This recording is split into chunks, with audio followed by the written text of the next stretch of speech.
Bah oui, être premier, y a que ça. Être second, ça existe pas. Fais pas chier ou je te ferai une guerre comme t'en as jamais vu. Go ahead. Quand les types de 130 kilos disent certaines choses, ceux de 60 kilos les écoutent. Make my day. Vous savez mon nom, j'ignore le vôtre. Qui êtes-vous?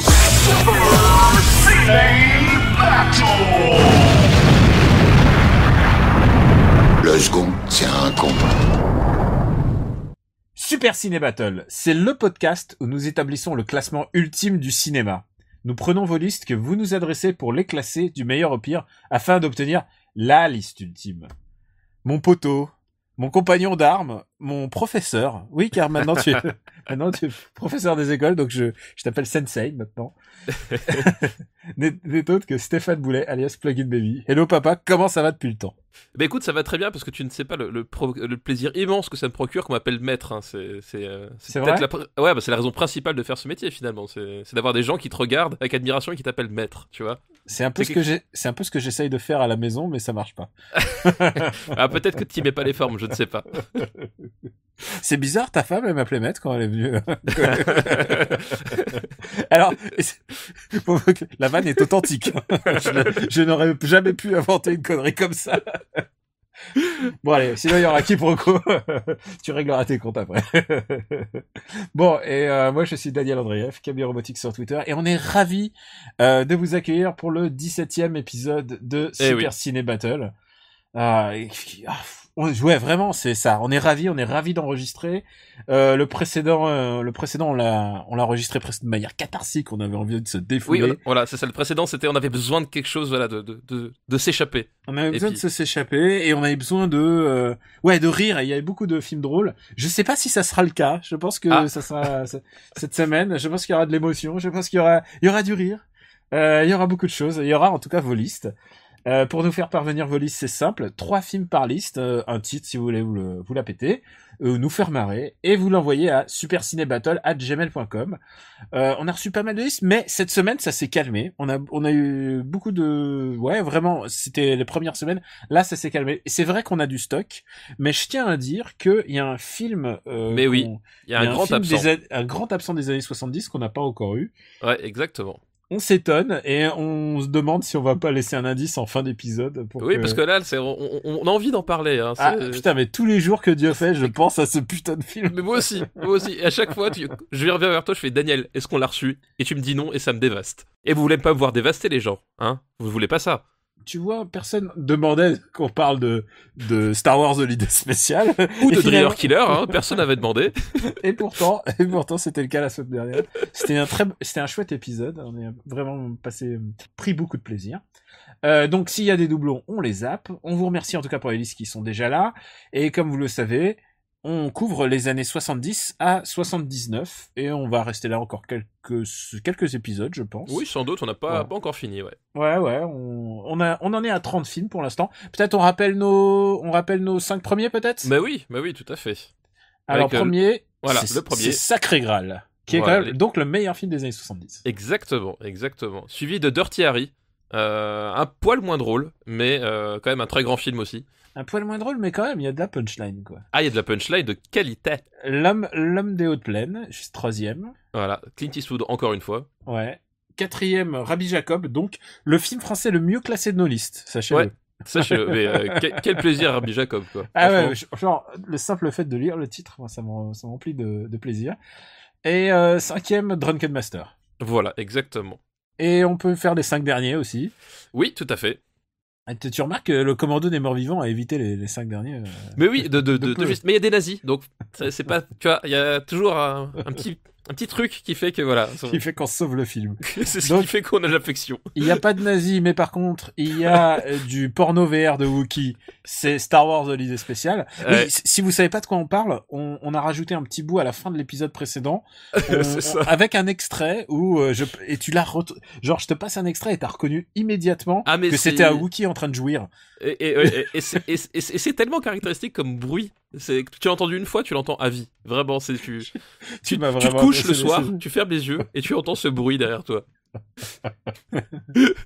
Un nouvel amour de Coccinelle juste au-dessous. Oui. La bataille de l'œuf des singes, qu'on pensait être vraiment le pire film qu'on pouvait imaginer. Eh ben non. Et non, on en a trouvé 2 autres. Enfin, en tout cas, balance. Voilà, Driller Killer de Abel Ferrara. Que tu détestes. Oui, mais à juste raison. Et Lady Oscar, hein, voilà, soyons fous, le truc qu'on n'a pas vu venir au début, qu'on avait pensé aux années 70. Blindside complet. Ah ouais, mais là, c'est... Paf, il est arrivé, strike, quoi. Putain, mais c'est quoi, je pensais pas, quoi. Ah non, moi non plus. Et donc, on va commencer nos listes, et on va commencer avec une petite liste sympatoche, qui s'appelle Mon enfance avec René Château Vidéo, qui nous est envoyé par Vincent Ladaden. Merci Vincent pour ta liste. Il commence sa liste avec La Fureur du Dragon. Tranquillement. Donc. Bah voilà, bra. Et tu sais quoi, je me suis dit, on n'a pas encore de film de Bruce Lee, et il en faut un, et voilà, bah écoute, 1972, Bruce Lee débarque. C'est pas son film de débarquement en Occident, non, c'est clairement son plus emblématique. Bah c'est en plus, je trouve pas que ce soit son meilleur, mais c'est celui... pas son meilleur pour moi non plus. Voilà. C'est pas son meilleur, mais c'est celui, bah déjà, il tourne une petite partie à l'étranger, pas tout, parce que l'intrigue se situe en Italie, mais bon, tout n'a pas été tourné en Italie. Ça coûte cher l'Italie. Voilà. Ça coûte cher l'Italie quand tu viens de Hong Kong. Hein. Mais et surtout, c'est Bruce Lee qui se dit, il me faut un adversaire blanc, un blancos, comme diraient certains, à ma mesure. Qui est-ce que je peux prendre? Et c'est là que débarque ce bon vieux Chuck Norris. Peut-être le 2e meilleur film de Chuck Norris. Oui, alors je sais pas quel film tu mettrais devant, peut-être Portée disparue 3, mais... Non, Invasion USA. Invasion USA, c'est vrai. Mais j'ai un petit faible aussi pour Delta Force, mais bon, c'est... bon, bref. Delta fucking Force. Mais oui, voilà, c'est Chuck Norris qui débarque dans le paysage cinématographique aux côtés de Bruce Lee. Quand même, il y a pire, tu vois, comme entrée en matière. Et bah du coup, voilà, c'est le film, on retient surtout le combat final au Colisée à base d'arrachage de poils et de grimaces. C'est un extraordinaire combat. Et il faut dire un truc, c'est qu'avant Bruce Lee, les films d'arts martiaux, c'était pas ça, quoi. C'était, il a littéralement sanctifié un genre, et grâce à ça, tout d'un coup, tous les mômes du monde entier, ils se mettaient à faire et à balancer des coups de pied et à. Enfin, vraiment, c'était. Il a littéralement créé le genre pour moi. Enfin, il l'a amené là où il est. Il a fait exploser en fait le film d'arts martiaux déjà à l'international. Enfin, je veux dire, Bruce Lee, c'était pour les occidentaux qui ont découvert ça, c'était genre le phénomène, etc. Et il a parce qu'en fait, il y avait déjà bien sûr des films d'arts martiaux, etc. Mais il y avait ce qu'on appelait le wuxia, donc le film sous grosse influence du film de sabre. Avec un genre qui était très codifié, et en fait ce qu'a fait Bruce Lee, pour moi, il a vraiment fait basculer dans une formule qui va devenir la formule telle qu'on l'a connue pendant les 20 ou 30 ans qui ont suivi, quoi. Ce film-là, ce film-là et Big Boss qui était avant, emblématique, quoi. Voilà, c'était vraiment la tatane dans la tronche, quoi. Et puis il y a un truc qui est génial, c'est qu'ils l'ont vraiment tourné à l'arrache, c'est-à-dire les scènes en Italie, ils sont arrivés avec leur sac à dos. Dans le Colisée, ils payaient leur place, tu vois, pour rentrer dans le Colisée. Ils avaient 0 autorisation, ils faisaient ça vraiment. La qualité du film, quand tu penses que ils venaient le matin pour pas comme des touristes, quoi, tu vois. Ils l'ont tourné à ce qu'on appelle à la hongkongaise, et pendant très longtemps, en tout cas pendant les. Et à la hongkongaise, ça veut dire 7 jours sur 7, hein. Je dis ça à toi, monsieur le fonctionnaire. C'est ça.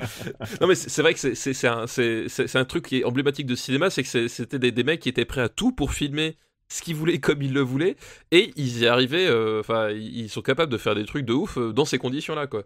Et effectivement, là ça se voit, tu vois la qualité de certaines scènes et tout, tu te dis, putain, les types, ils en voulaient, quoi. Je t'ai dit, c'est pas mon... Non, c'est pas mon Bruce Lee préféré. Mais encore, et pas mon Bruce Lee préféré, c'est parce qu'il y en a pas beaucoup, tu vois. Oui, mais il n'a pas des masses non plus. Et le truc, c'est l'humour qu'il a. Il a un humour désopilant, je trouve. C'est le premier à avoir vraiment... dans un cadre super sérieux, à avoir distillé de l'humour, et je pense que ça a laissé une trace fondamentale dans le cinéma. Je pense que, tu sais, quand tu vois maintenant des films sérieux qui désamorce par l'humour de certaines scènes. Genre, je pense à Bon Joon-ho, tu vois, genre le premier nom qui me vient à l'esprit. C'est un héritage du cinéma de ce cinéma de Bruce Lee.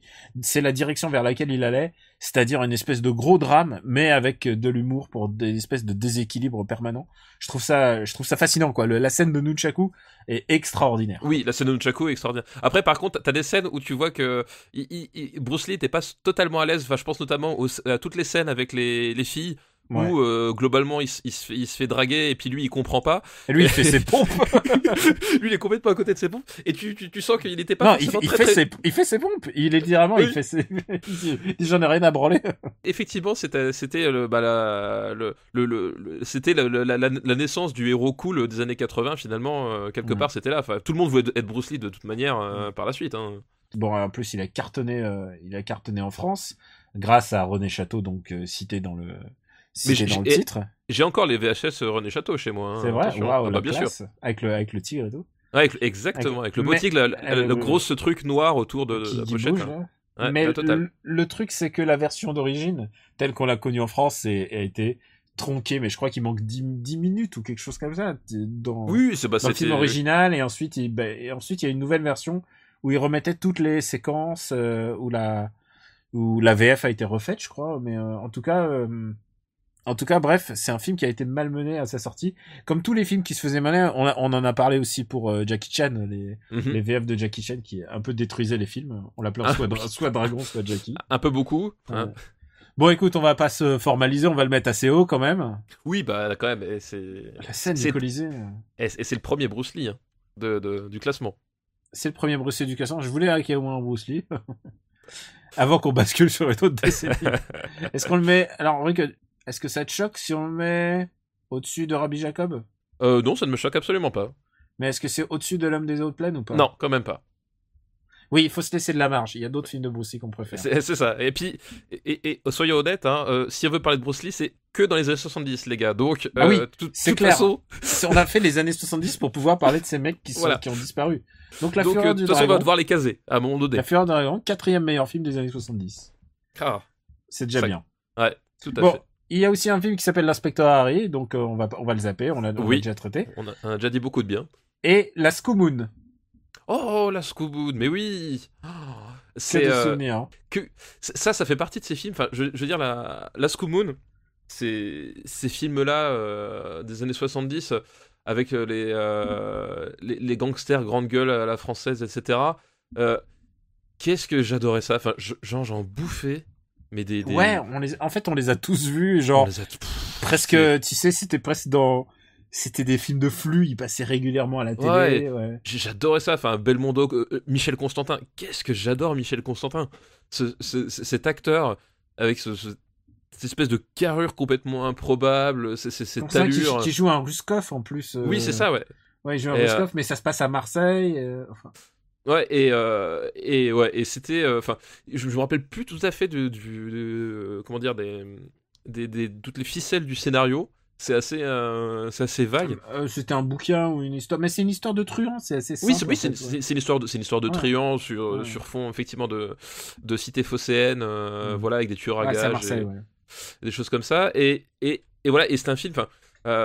Ça avait je sais pas, ça dégageait forcément une classe, enfin la façon des acteurs de parler, de se mouvoir, etc. Enfin, il y a un truc dans ce film qui est immédiatement attachant et qui en plus, enfin pour le coup, est très marqué de ces années-là. C'est-à-dire que passer les années 80, ça va complètement disparaître, etc.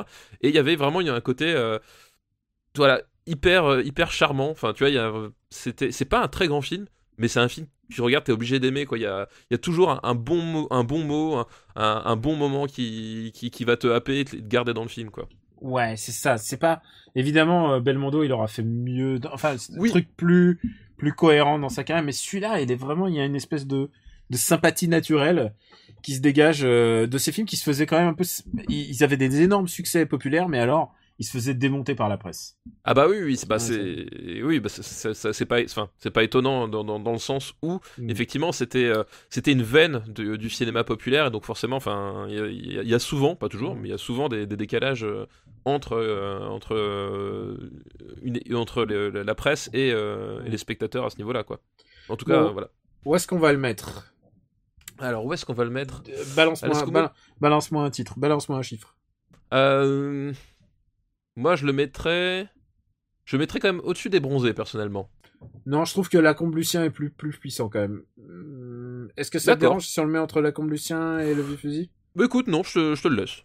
Ça me va. C'est le premier film de Belmondo qu'on classe enfin. Est-ce que t'es heureux là? Mais oui, je suis heureux. Je suis un immense fan de Bébel. Enfin, je me reconstitue. Parce qu'à l'époque, j'enregistrais tous ces films en VHS, etc. Et puis bon, bah du coup, ça s'est un peu perdu avec le temps. Et je me reconstitue patiemment toute la filmographie de Belmondo chez moi. Et j'adore regarder ces films. Enfin, voilà, je ne peux pas même les mauvais, même ceux que j'aime pas, il y a Bébel, il y a toujours un moment donné où je vais apprécier voilà, pour X ou Y raison, quoi. Eh ben écoute, on va remercier Vincent pour sa liste. Oui, merci Vincent. Et on va passer à la liste de Virginie.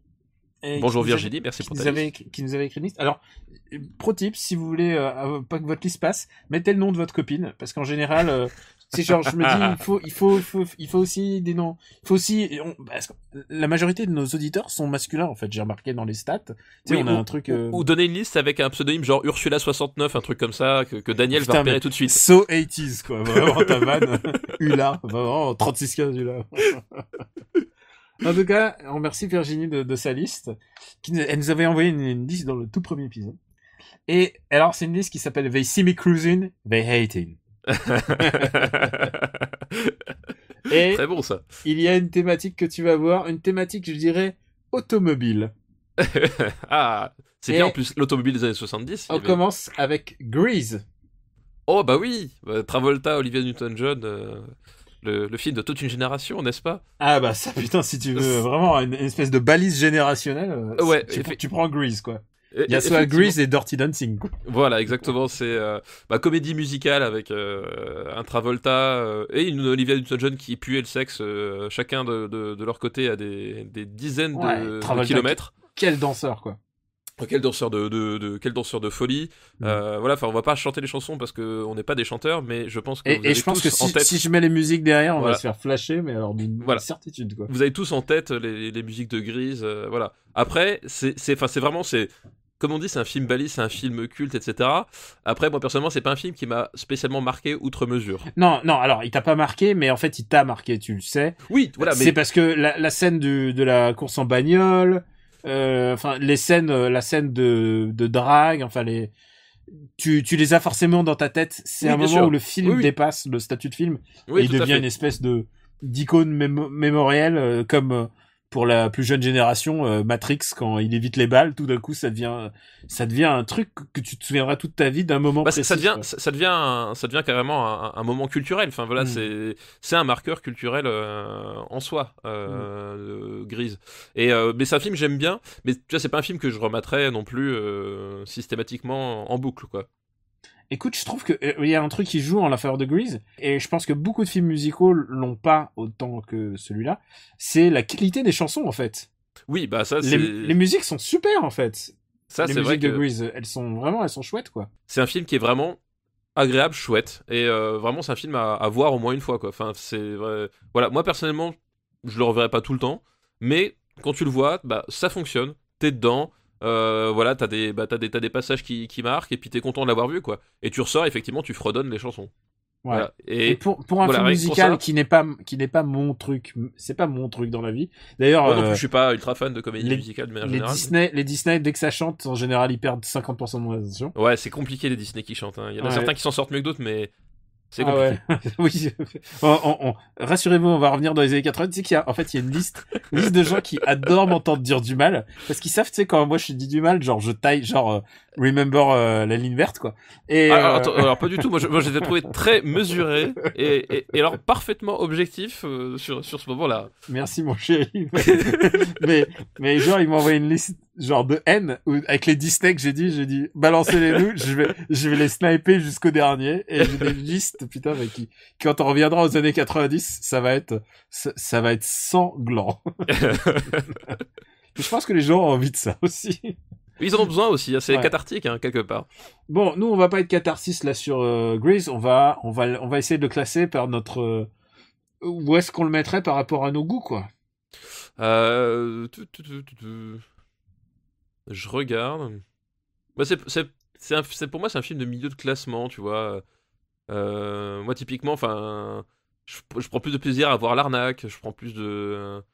Ouais, je mettrais quelque part en dessous de l'arnaque, quelque part par là. Alors, vois. écoute, non. Moi, je mets un peu plus bas. Je le On mets. peut même plus bas, bien sûr. Ouais. Moi, je prends plus de plaisir à voir Moonraker, mais voilà, entre Moonraker et Les Valseuses. Écoute, oui. On parle de film marqueur culturel, Oui. il est juste à côté des Valseuses. Et c'est pas une place déméritante, hein, là. C'est que il faut redire encore une fois, les années 70 sont beaucoup plus costauds que les années 90. Oui, puis de toute façon, faut aussi dire que dans Grease, il y a quand même beaucoup moins de batailles de laser que dans Moonraker, donc forcément. C'est moins bien. C'est moins bien. Il y a pas de Jaws. Non, il y a aussi beaucoup moins de James Bond, hein, tu sais. Putain, j'ai encore fait une émission sans. Et il y a moins de George Belair aussi. Ouais. Ah putain. J'ai fait encore une émission sans James Bond, c'est trop bizarre. Écoute, deuxième film de la liste de Virginie, c'est American Graffiti. Ah oui, American Graffiti. Un film très intéressant dans son genre. Oui, effectivement, American Graffiti, film très intéressant, que l'on doit à une personne qui deviendra connue. Qui deviendra connue par la suite, mais pas dans les mêmes proportions, ni pour les mêmes raisons, puisque c'est un film... de George Lucas. Voilà, de George Lucas, tout à fait. Et c'est marrant parce que tu regardes American Graffiti, c'est quelque part un peu... Enfin, il y a un côté très Zemeckis dans ce film-là. Ouais, je pense qu'il y a... Ouais, ça, c'est juste ce que tu dis. Vas-y, continue. Mais oui, t'as vu ça. Et je sais parfois faire des analyses un peu fines. Ah, ça m'arrive. Mais il y a un côté un peu Zemeckis, dans le sens, dans ce rapport à la nostalgie plus ou moins immédiate, parce que en fait, le film, je sais plus quelle année il est, 73, 74, 72, je crois. Voilà, enfin bref. 73. Voilà, et ça se déroule, en fait... courant des années 60 ou fin des années 50, quelque chose comme ça. Donc c'est l'enfance de George Lucas. Et voilà, George Lucas a mis beaucoup de trucs autobiographiques là-dedans. Voilà, et t'as ce côté basculement, c'est-à-dire qu'on n'est plus dans la même époque, c'est à la fois pas lointain et à la fois c'est complètement différent. Et c'est quelque chose que tu retrouveras beaucoup dans le cinéma de Zemeckis par la suite, et qui donne à ce film-là une teneur assez attachante. Moi j'aime bien American Graffiti. Je trouve que bon, c'est pas un grand film non plus. Alors attends, on peut dire ça de beaucoup de films. Oui, bien Moi, sûr. je trouve que c'est un super film parce qu'il capture vraiment l'esprit du moment qu'il est en train de décrire. Voilà, c'est ça. Le zeitgeist complet de son époque. Et en plus d'être un énorme succès au box-office qui a permis de faire d'autres films, paraît-il, avec les Locteux de l'espace, là. Mais il y a un truc très je pense que c'est peut-être son film le plus personnel, en fait. Ah oui, je pense aussi. Non, oui, c'est celui où il s'est complètement projeté dans l'histoire et dans sa passion des voitures, puisque c'est pour ça qu'elle est dans cette liste. Il y a beaucoup question de voitures. Ah bah oui, les différentes Chevrolet, les trucs comme ça. Enfin, il y avait un côté ce moment où tu regardais des choses avec une passion. C'est filmé avec, enfin, justement, les voitures, les attitudes des personnages, c'est filmé avec beaucoup d'amour, beaucoup d'admiration. Enfin, tu vois vraiment qu'il s'est remis dans la position du gamin ou du pré-ado qu'il était à ce moment-là, quoi. Et c'est vrai que ça transpire quand tu regardes le film. Il y a un autre truc, et ça, quand tu revois les films tardifs de George Lucas, et je dirais pas les noms, mais il y a un truc qui me sidère, c'est à quel point ce film est bien réalisé, en fait. C'est quelque chose qui va un peu un peu dilué, on va dire. Non, mais disons, il y a une vraie logique de réalisateur, il y a une vraie proposition d'offre. Il a vraiment trouvé une espèce de créneau dans lequel il aurait pu rester. Oui, et alors, il a choisi de pas le faire, ouais. Mais pour le coup aussi, il faut aussi souligner que c'est peut-être aussi une des raisons, c'est-à-dire que ce film-là, American Graffiti, c'est encore un film de la période de la collaboration avec Francis Ford Coppola. Francis Ford Coppola. Il faut savoir que à cette époque-là, Coppola et Lucas étaient genre les meilleurs amis du monde. C'est-à-dire que ils ont lancé leur carrière plus ou moins en même temps, et ils avaient tous les deux des aspirations à devenir les rois d'Hollywood, etc. Et ils collaboraient. Et d'ailleurs, on en reparlera peut-être pour Star Wars, mais Star Wars est né d'une frustration de George Lucas par rapport à Francis Ford Coppola. Ouais, clairement. Vraiment, mais voilà, l'histoire c'est écrit comme ça. Mais ce film-là, c'est encore ce film où ils sont tous les deux, et je pense que même si c'est George Lucas le réalisateur et qu'on va pas dire que c'est Coppola qui a pris la caméra, c'est pas du tout ce que je dis, mais je dis qu'il y avait une synergie dans ce duo-là qui fait aussi peut-être que je pense que il y avait ces deux cerveaux qui ont réfléchi pour donner un film meilleur. Et après, Lucas, l'erreur qu'il a faite à mon sens, c'est qu'il s'est cru le roi du monde tout seul et qu'il a fait des erreurs les moments où il n'était pas canalisé en fait. Oui, il y avait personne pour lui dire merde ou Voilà. ou le manque d'argent pour lui dire débrouille-toi. Voilà, exactement. Et là, du coup, il avait la bonne personne, le bon interlocuteur. Enfin, c'était la bonne chose à faire. C'était les Caro et Jeunet des années 70. Oui, mais avec quand même un axe différent, on va dire. Ça, c'est sûr. Je ne veux pas dire de mal de Marc Caro. Voilà, c'est pour ça. Tu sais quoi, Jeunet, il avait... Non, arrête. Non. Chut. Bon, écoute, où est-ce qu'on va le mettre Est-ce que tu préfères THX ou celui-là THX est très intéressant pour son projet de mise en scène, pour le coup. Bah parce ouais, qu'il c'est super réalisé, quoi. Il y a plein de trucs expérimentaux, parce que c'était ça qui l'intéressait. Enfin, en plus, ça paraît bizarre aux gens aujourd'hui. Mais George Lucas, il voulait faire du film expérimental à la base. Donc, et THX, il y a un côté très expérimental, mais très souvent pertinent dans ce qu'il fait. Et là, c'est un film qui est plus vivant, on va dire. Moi, je préfère THX, personnellement, parce que ça me parle plus. Mais c'est marrant parce que c'est pas les mêmes optiques en fait, c'est même pas les mêmes mécaniques de réalisation en fait. C'est deux films qui ont été réalisés différemment et dans des optiques assez différentes quoi. Ouais. Bon, écoute, où est-ce qu'on va le mettre ? C'est un film un peu compliqué. Ouais, c'est un film pour lequel j'ai beaucoup d'affection, que je trouve chouette, mais voilà, et qui représente la culture du rock et des bagnoles. Hein. Oui. Vraiment, mais c'était le. C'était faire le côté voilà les jeunes les jeunes fougueux de l'époque, tu vois. Ce côté là et ouais, quoi est-ce qu'on peut le mettre moi je le vois pas devant French Connection, enfin tu vois, c'est un palier que je ne peux pas franchir pour ce film là en tout cas. Ah ouais, non, on est d'accord quoi. Mais vas-y, dis-moi où est-ce que tu le verrais? Moi je le verrais au-dessus de Grise déjà. Et je le verrais, je sais pas, aux alentours de Lascaux Moon ou quelque chose comme ça, tu vois. Peut-être en dessous de Lascaux Moon, parce qu'il y a Belmondo dans Lascaux Moon. D'accord, écoute. Alors que Richard Dreyfuss, ça te plaît moins. Ah, je suis moins Richard Dreyfuss que Jean-Paul Belmondo. C'est comme ça. C'est des choix de vie, tu sais.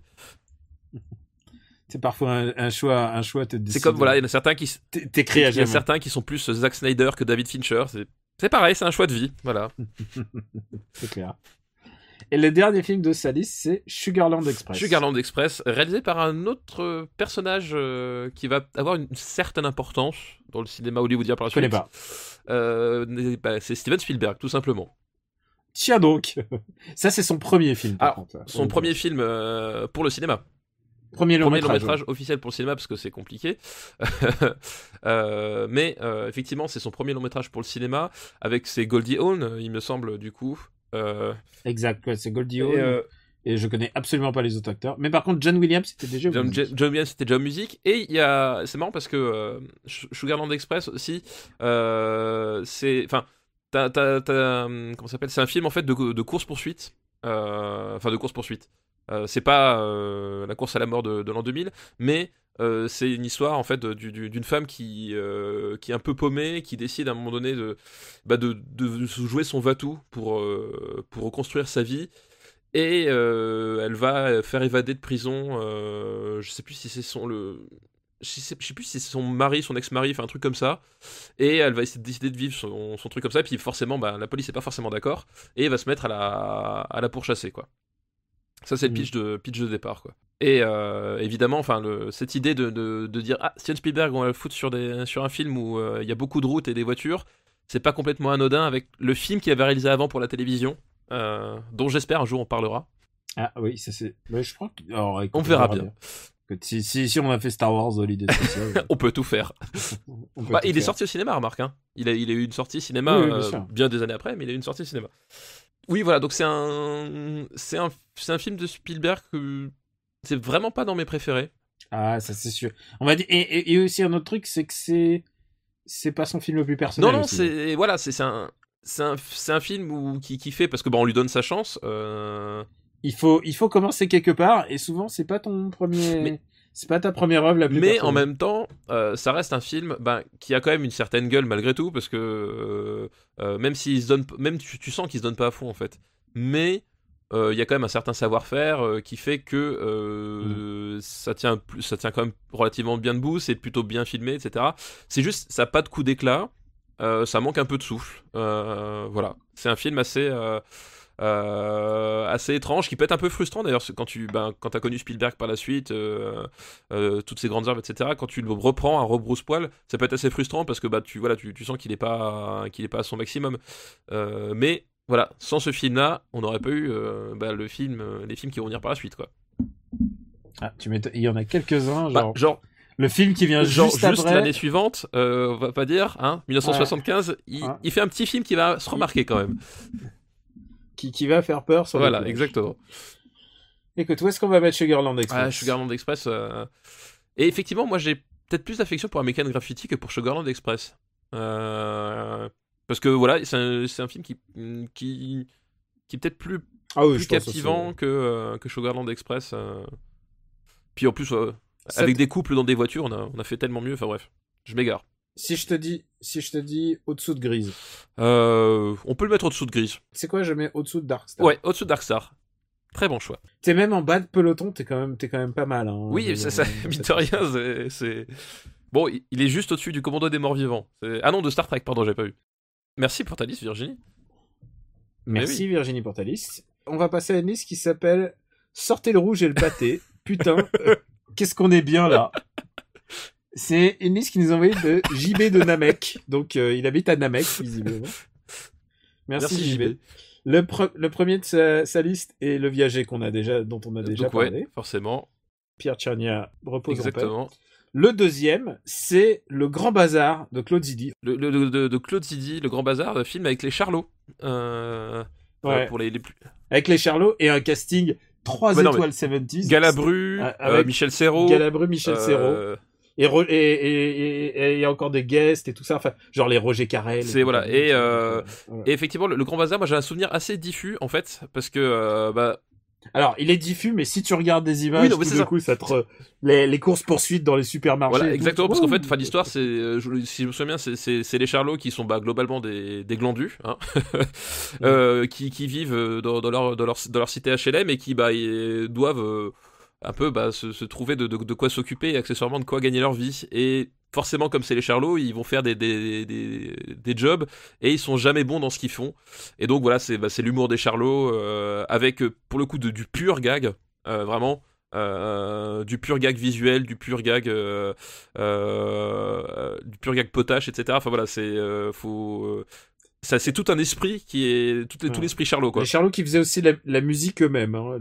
La chanson qui passe dans le supermarché, c'est une chanson des Charlots, parce qu'ils faisaient des disques. Oui, tout à fait, exactement, ils faisaient des disques. Et donc ouais, ils font tout, sauf le scénario, c'est Claude Zidi. Mais du coup, pour moi la scène dont je me souviens le mieux, c'est vraiment les passages avec Serrault, où justement, Serrault qui fait le, je sais plus si. Alors Serrault, il est le patron. Voilà, ça, il fait le patron du supermarché, il me semble, quelque chose comme ça, et forcément il se retrouve avec ses incompétents notoires, et Serrault, voilà, il prend son pied forcément en faisant c'est un gros en faisant le capot de service, voilà, et Serrault qui fait un dégueulasse, c'est forcément génial. Et c'est les scènes que j'avais beaucoup aimé, qui me reste aujourd'hui de ce film-là, quoi. Et un film qui est un peu théâtral, tu vois, il fait un peu café-théâtre. Oui, de toute façon, il y a un peu côté guignol. T'as un aspect vraiment café-théâtre. Ouais, ce que je disais, c'est que t'as plein de moments, en fait, tu sens le côté, on fait des sketchs, quoi. Il y a des fois, tu te dis, bon, toutes les scènes où il y a les voilà, Charlots, en général, c'est ça. Comme c'était vraiment des gros branleurs. Tu dis finalement, les mecs, ils ont mis du liant entre certaines scènes, c'était pas forcément nécessaire. Tu sens qu'ils ont fait la scène parce qu'ils avaient envie de se faire ce gag-là, etc. Donc t'as un côté. Alors ça peut paraître un peu désuet ou déconstruit. Pour les gens qui ne connaissent pas les Charlots, c'est un peu le palmacho, sauf qu'ils sont cadres. Oui, c'est pas faux. C'est pas faux. C'est pas faux. Et d'ailleurs, il y a vraiment un côté Charlot dans le film du palmacho que j'ai vu il y a pas moi je l'ai pas vu. Je précise. Ah bah oui, ça sur l'accès des comédies françaises, tu de toute façon, puis en plus, moi, tu sais, j'arrive pas à voir les films en VO, donc voilà. Voilà. Pour ceux qui n'ont pas compris la blague, je suis désolé. Écoute, où est-ce qu'on va mettre le Grand Bazar? Où est-ce qu'on va mettre le Grand Bazar je mettrais ça quand même au-dessous de... je mets ça au-dessous des bronzés. Ouais, oui, largement, ouais. On n'est pas... Je vais même... Je suis peut-être tenté de mettre le Viager au-dessus, tu vois. Ah oui, le Ouais. viager au-dessus. Ouais. Mais je le mets au-dessus des valseuses. Bah écoute, on peut le mettre entre Moi, je pense que j'aurais plus de plaisir à voir le Grand Bazar. que les valseuses. Ouais. Oui, c'est possible, ouais. Écoute, ouais, ça me va. Écoute, le Grand Bazar de Claude Zidi. Est-ce que c'est pas le premier Claude Zidi de notre liste là, je me demande Peut-être si. Quand même un grand réalisateur qui a été très prolifique. Merde, attends, Claude Zidi, il est pas décédé? Claude Zidi. Non, il est toujours en vie. Ah merde, est-ce que j'efface le fait que Claude Zidi est décédé? Voilà, Merde, parce que... Alors, est-ce que tu veux essayer de l'effacer ou est-ce que tu veux qu'on continue comme si t'avais fait une connerie? Si j'arrive, mais t'arrives pas à l'effacer. Je ne sais pas. Écoute, je verrai l'enregistrement, mais putain, au secours. Non, alors il est décédé d'un point de vue cinématographique. Hein, il a fait les Ripou 3, Non, mais les Ripou 3, ouais. mais non, il est toujours en vie. Et attends. Ah ouais, ok, d'accord. Mais il a fait un film dont on a dit beaucoup de bien. C'est Les Rois du Gag. Oui, si les Rois je me du Gag, ouais, tout à fait. Avec de nouveaux Serrault d'ailleurs. voilà. Et L'aile ou la cuisse qu'on a un petit peu vu dans les années 80 à cause d'une erreur. Et on s'est dit, merde, c'est un film des années 70. C'est ça. Le Grand Bazar. Donc on a classé le Grand Bazar. Et dernier film de cette liste, troisième film puisqu'on a zappé un titre, c'est Le Magnifique de Philippe de Broca. Ah, Bébel de nouveau. Ouais, je voulais un deuxième Ah Bébel. bah oui, pour bah faire attends, plaisir. Bébel forcément. Donc le magnifique, alors c'est le côté parce que faut savoir que Bébel dans les années 70, il est après avoir fait partie de la nouvelle vague, après avoir traîné ses guettes là-dedans, il commence dans les années 70, c'est une espèce de double mutation qui va développer il va vraiment développer deux axes de son cinéma, c'est-à-dire d'un côté le Bébel dur à cuire, le Clint Eastwood français, et de l'autre le Bébel Toc toc Toc Badaboum, voilà, et de l'autre côté effectivement le côté guignol pur et simple, voilà. Ouais. Et le magnifique de L'As des voilà. As. Et le magnifique de Philippe de Broca, c'est dans la catégorie guignol, c'est je pense un Bébel qui est super important parce que c'est celui qui marque vraiment, enfin c'est la plus grosse note d'intention sur sur ce que veut faire Belmondo avec le Bébel tac tac badaboum quoi. Son personnage est lâché. Faut dire un truc, c'est que Bébel, la décennie d'avant, il faisait des films méga. Bah oui, c'est ça, c'est ce que je disais, c'est que Bébel Et c'était tout d'un coup, il se c'était lâche, l'icône c'était une des icônes principales de la nouvelle vague. Et c'était vraiment ça, et du coup effectivement là il part sur quelque chose, enfin il part vraiment sur ces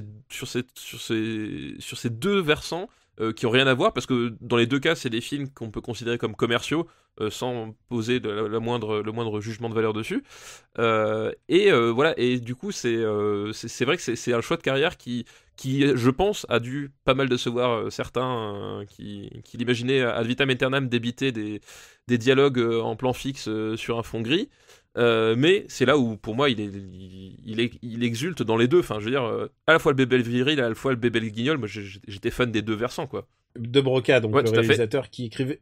Tu sais que en fait il avait coécrit le film avec Francis Weber. Ah non, je savais pas, mais c'est un film coécrit avec Francis Weber, et Francis Weber ils étaient pas d'accord.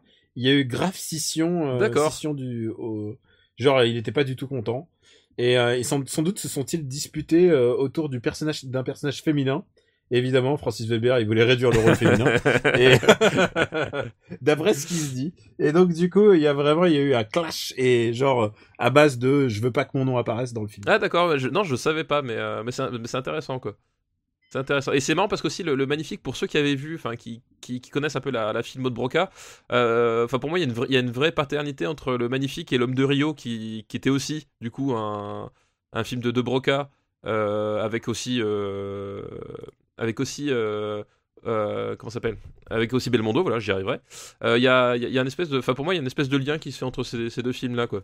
Ah, ouais, c'est vrai qu'il y a un truc là. Tiens, je suis en train de Il y a regarder un lien thématique quoi.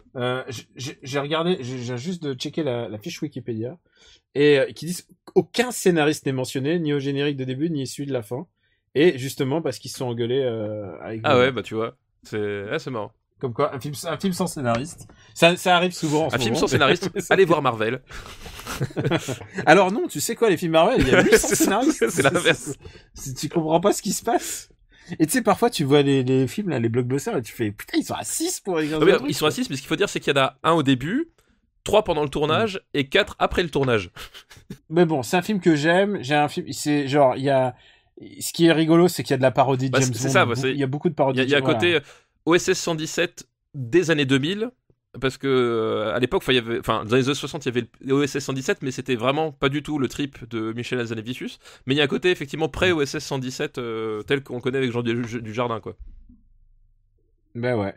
Et écoute, on va le classer quand même assez haut parce que c'est un film. Ouais, c'est un film qui est chouette, quoi. C'est vraiment un film qui est chouette. C'est un film qui a donné son nom au DJ Bob Sinclair. Oui, c'est vrai. Et c'est vrai. Et oui, bah, comme quoi, il n'y a pas que du positif non plus. Mais bon, on peut pas non plus tout avoir. Ah, tu sais. Oh, arrête de bâcher tout. On va s'engueuler avec tout le monde. On n'est pas dans After Eight ici. Moi, j'aime bien Bob Sinclair. Il est sympa. Écoute, où est-ce qu'on va le mettre? Tu sais pas, David Guetta. Où est-ce qu'on va le mettre? Alors, le magnifique. Pom. Au-dessous du Cagliostro. Ah, je mettrais peut-être un peu. Attends, parce que je regarde. Je mettrais juste au-dessus des Chinois à Paris, en fait. Ah ouais, ok, d'accord. Écoute, je te laisse la main parce que c'est toi l'expert en Belmondo. Enfin, je les connais aussi très bien, mais toi, c'est ta vraie passion. C'est concupissant ma relation avec les films de Belmondo, quoi. Écoute, on va remercier JB de Merci JB, effectivement. Très bonne liste. Et on va passer à une liste de Seb. Bonjour Seb. Là, au moins, on n'a pas écorché le prénom, t'as vu? Facile. Ah là, c'est sûr. Et ils nous ont une liste qui s'appelle les seuls films des années 70 que j'ai vus. Ah bah écoute, c'est intéressant aussi, remarque. Ouais. Alors, on va dire qu'il a bon goût. Il a du nez, en fait. c'est ça. Ouais. Son premier film, c'est Drunken Master, dont on a déjà parlé dès le premier épisode des années 70, des années 70, donc dans l'épisode 15. Et son deuxième film, c'est Les 12 travaux d'Astérix. Oh la vache. Ah oui, donc ça n'a rien à voir avec Christian Clavier. Attention les enfants. Hein. Non, c'est la bonne période. Il faut le dire, c'est le deuxième film, de. Non, attends, c'est le premier Non, il y a eu le Astérix et les Gaulois. Je sais plus le combienième c'était, mais en tout cas, c'était un film inédit puisqu'il n'est pas basé sur un album et le scénario avait été vraiment fait par Goscinny, Uderzo tout à fait, ouais. et Tchernia qui écrivait aussi. Ouais.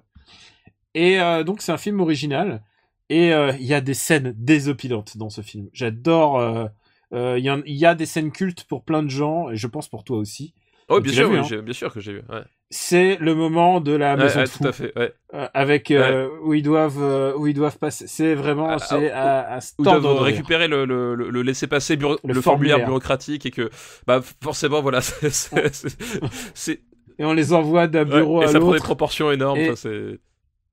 Ah, c'est un putain de plaisir. Et en plus, tu vois, justement, c'est marrant que tu cites cette scène-là parce qu'effectivement, elle est très marquante. C'est que c'est à la fois super drôle visuellement, dans le rythme, dans les dialogues. C'est-à-dire que c'est un truc qui te fait marrer quand t'es gosse, mais il y a une vraie finesse d'écriture qui fait que ça continue d'être drôle quand t'as 34 balais, quoi. Tu vois ? Ouais, il y a plusieurs lignes de lecture. Il y a de la caricature, comme il y avait beaucoup dans l'œuvre d'Uderzo à l'époque. Et il y a vraiment des gags genre là quand Obélix il casse les bras de la Vénus de Milo, tu vois. Fait, et genre ce genre de truc et évidemment tu le comprends plus tard. Ouais, non mais c'est ça, enfin c'est aussi c'est un truc, c'était une comédie qui était totale dans le sens où c'était écrit, c'était réalisé, c'était pensé, voilà, il y a vraiment c'est du vrai cinéma, quoi. Ouais, c'est pas comme les adaptations d'albums. Tu sentais qu'il y avait vraiment une vraie démarche de cinéma. Ouais, tout à fait. J'aime tout. Sauf peut-être sa fin qui l'inscrit vraiment dans une uchronie totale. Tout à fait, effectivement, la fin est peut-être un peu en dessous. La fin est genre, Deus Ex, faut le dire, vu qu'il y a 12 épreuves des 12 travaux d'Astérix, il y a, ça s'écrit comme un film à sketch. Oui, tout à fait, oui, bah oui, il y a un côté. Ouais. Et du coup, l'épilogue est un peu so-so, quoi, comme on dirait.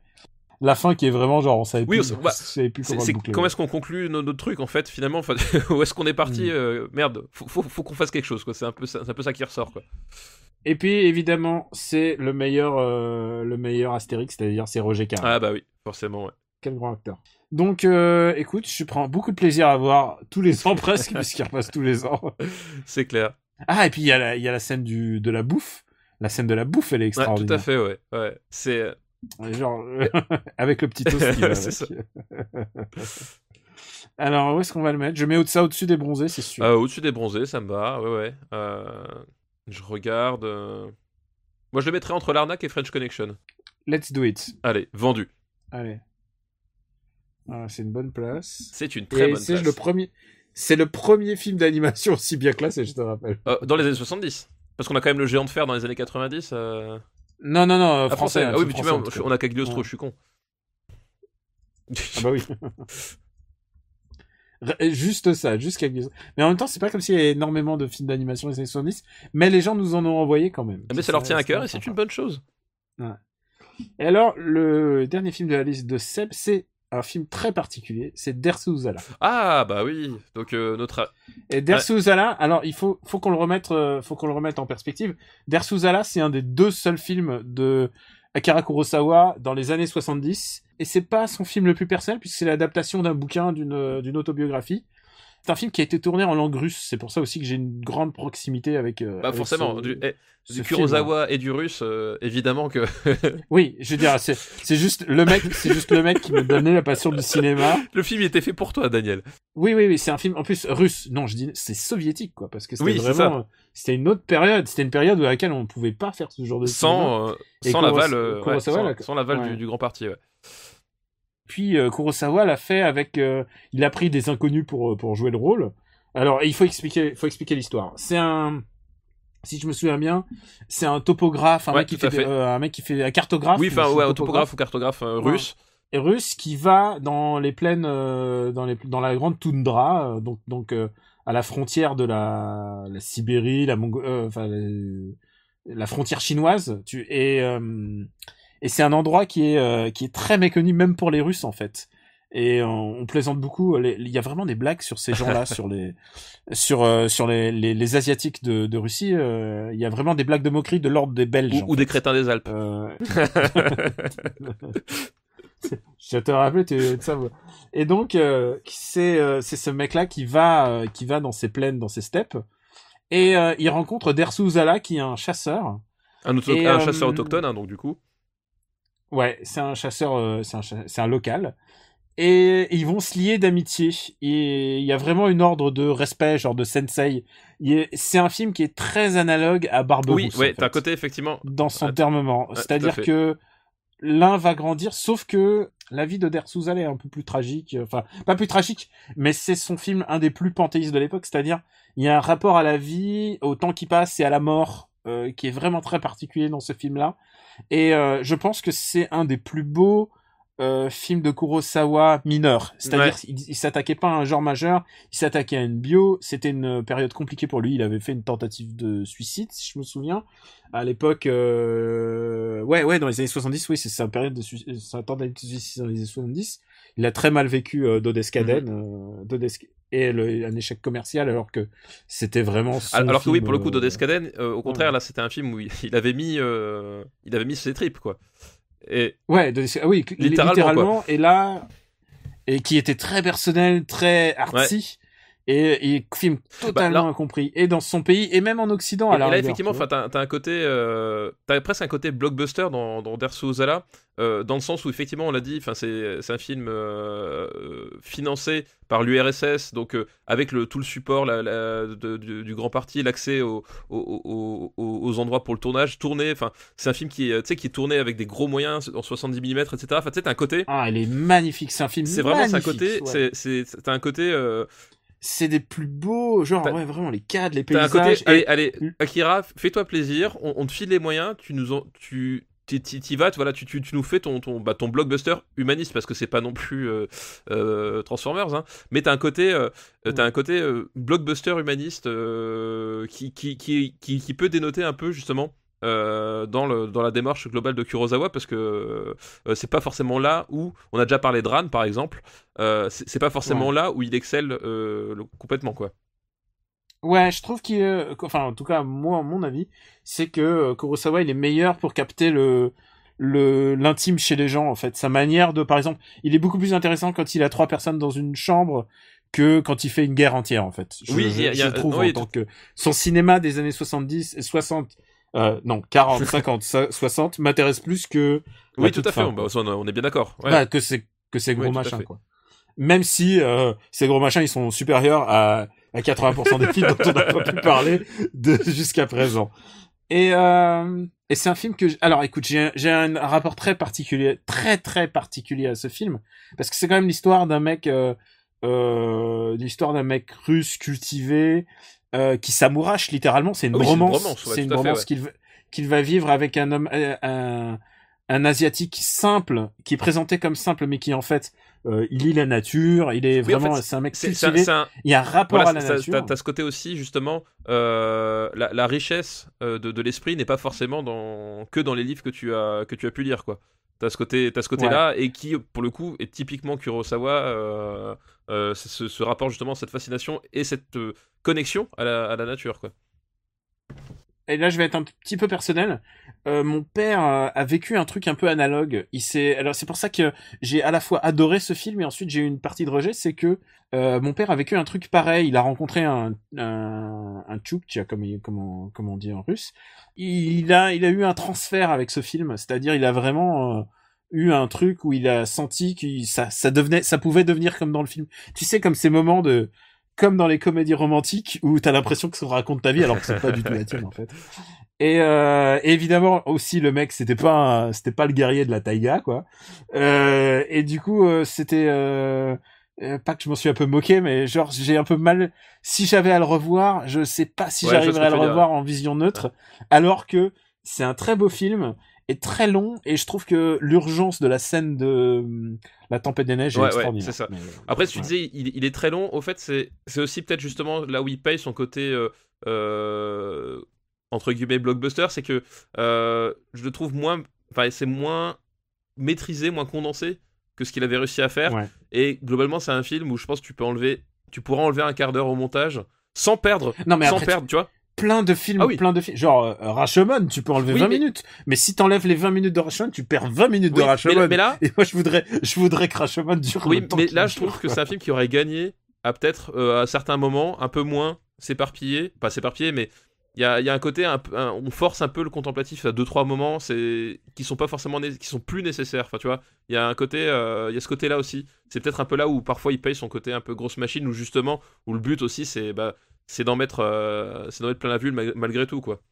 Putain, tu juges tellement comme ça froidement, tu as fermé ton cœur comme dirait un journaliste de jeux vidéo. J'ai fermé mon cœur, mais en même temps quand tu dois faire le tri dans la film de Kurosawa, dans les films des années 70 au bout d'un moment, faut que tu trouves dans les années 70, il y en a que deux. Non mais dans les années 70 de manière générale, je veux dire t'as tellement de films, tellement de trucs. Tu vois, là, on parle d'un film mineur, d'un très grand cinéaste. Il y a une espèce de truc super bizarre, c'est à en dire. C'est un type qui a jamais fait un seul mauvais film, donc de toute façon, voilà, c'est posé comme ça. C'est un mec qui a jamais fait un seul film. Vraiment pas un seul. Enfin, voilà. Mais pour toutes ces raisons, je ne peux pas voir ce film. Je le mets dans le top, c'est sûr. D'où tu mets dans le top où ça? Dis-moi. Écoute, je vais pas dire cette phrase souvent, je vais le dire. Je le mets au-dessus de Mon nom et personne. Écoute, je valide. Ok, d'accord. Voilà, je n'argumente même pas.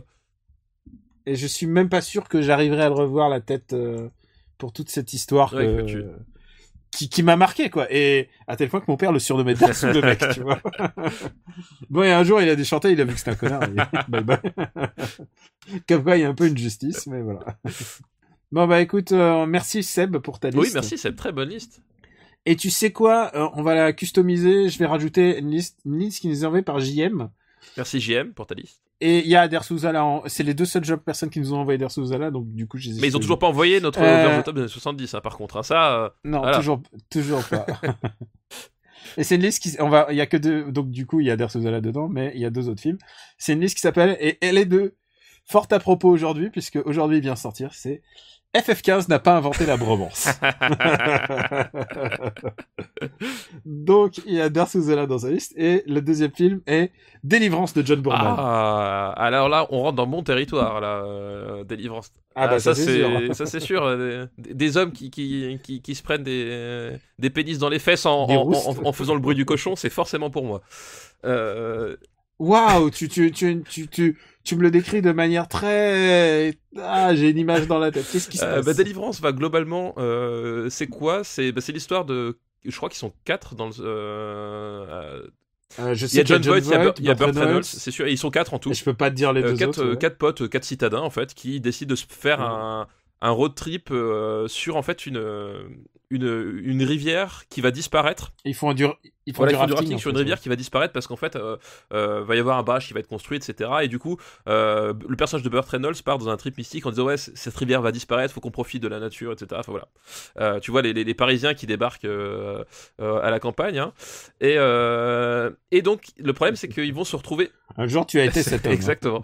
Et ils vont se retrouver confrontés littéralement aux autochtones sur place, et les autochtones qui sont comme qui dirait légèrement consanguins, et ce film-là, c'est un film d'aventure très bizarre parce que c'est un film d'aventure très rugueux, genre pas du tout l'aventure sanctifiée à la Indiana Jones ou les pulps des années 40. C'est vraiment l'aventure, l'aventure ça te fait mal, genre la nature, ces citadins, elle va les prendre et elle va les modifier à jamais, elle va leur faire du mal, mais vraiment jusqu'au bout, quoi.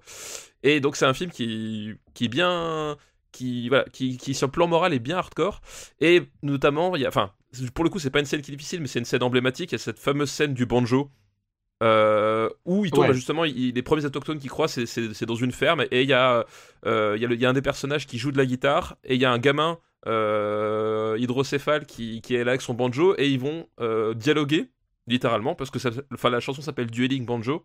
Ils vont dialoguer entre la guitare et le banjo, et c'est en fait le seul moment de partage qu'il va y avoir, parce que tout le reste du film ça va être de l'opposition brute en fait, et c'est ce qui rend d'ailleurs ce moment tellement important et tellement crucial, parce que finalement ils arrivent à dialoguer à travers la musique, mais au bout d'un moment ils arrivent plus à se concilier et ils vont s'autodétruire au fur et à mesure du film, quoi. Et encore une fois, c'est un rapport de l'homme à la nature. De l'homme à la nature, et parce que justement, t'as tout ce côté, comme je dis, le personnage de Burt Reynolds, qui, c'est Burt Reynolds. Enfin voilà, pour ceux qui voient pas encore son Burt Reynolds, c'est le mec viril, le mâle, etc. Et c'est lui qui vient avec cette idée de, on va se reconnecter à la nature. Et en fait, c'est le héros désigné du film. Et sauf qu'en fait, ça va finalement pas être lui le désigné du film, ça va être le mec timide, réservé, etc., qui va être obligé de se sortir les tripes pour sauver ses amis, sauver sa peau dans cette nature qui lui veut que du mal, quoi.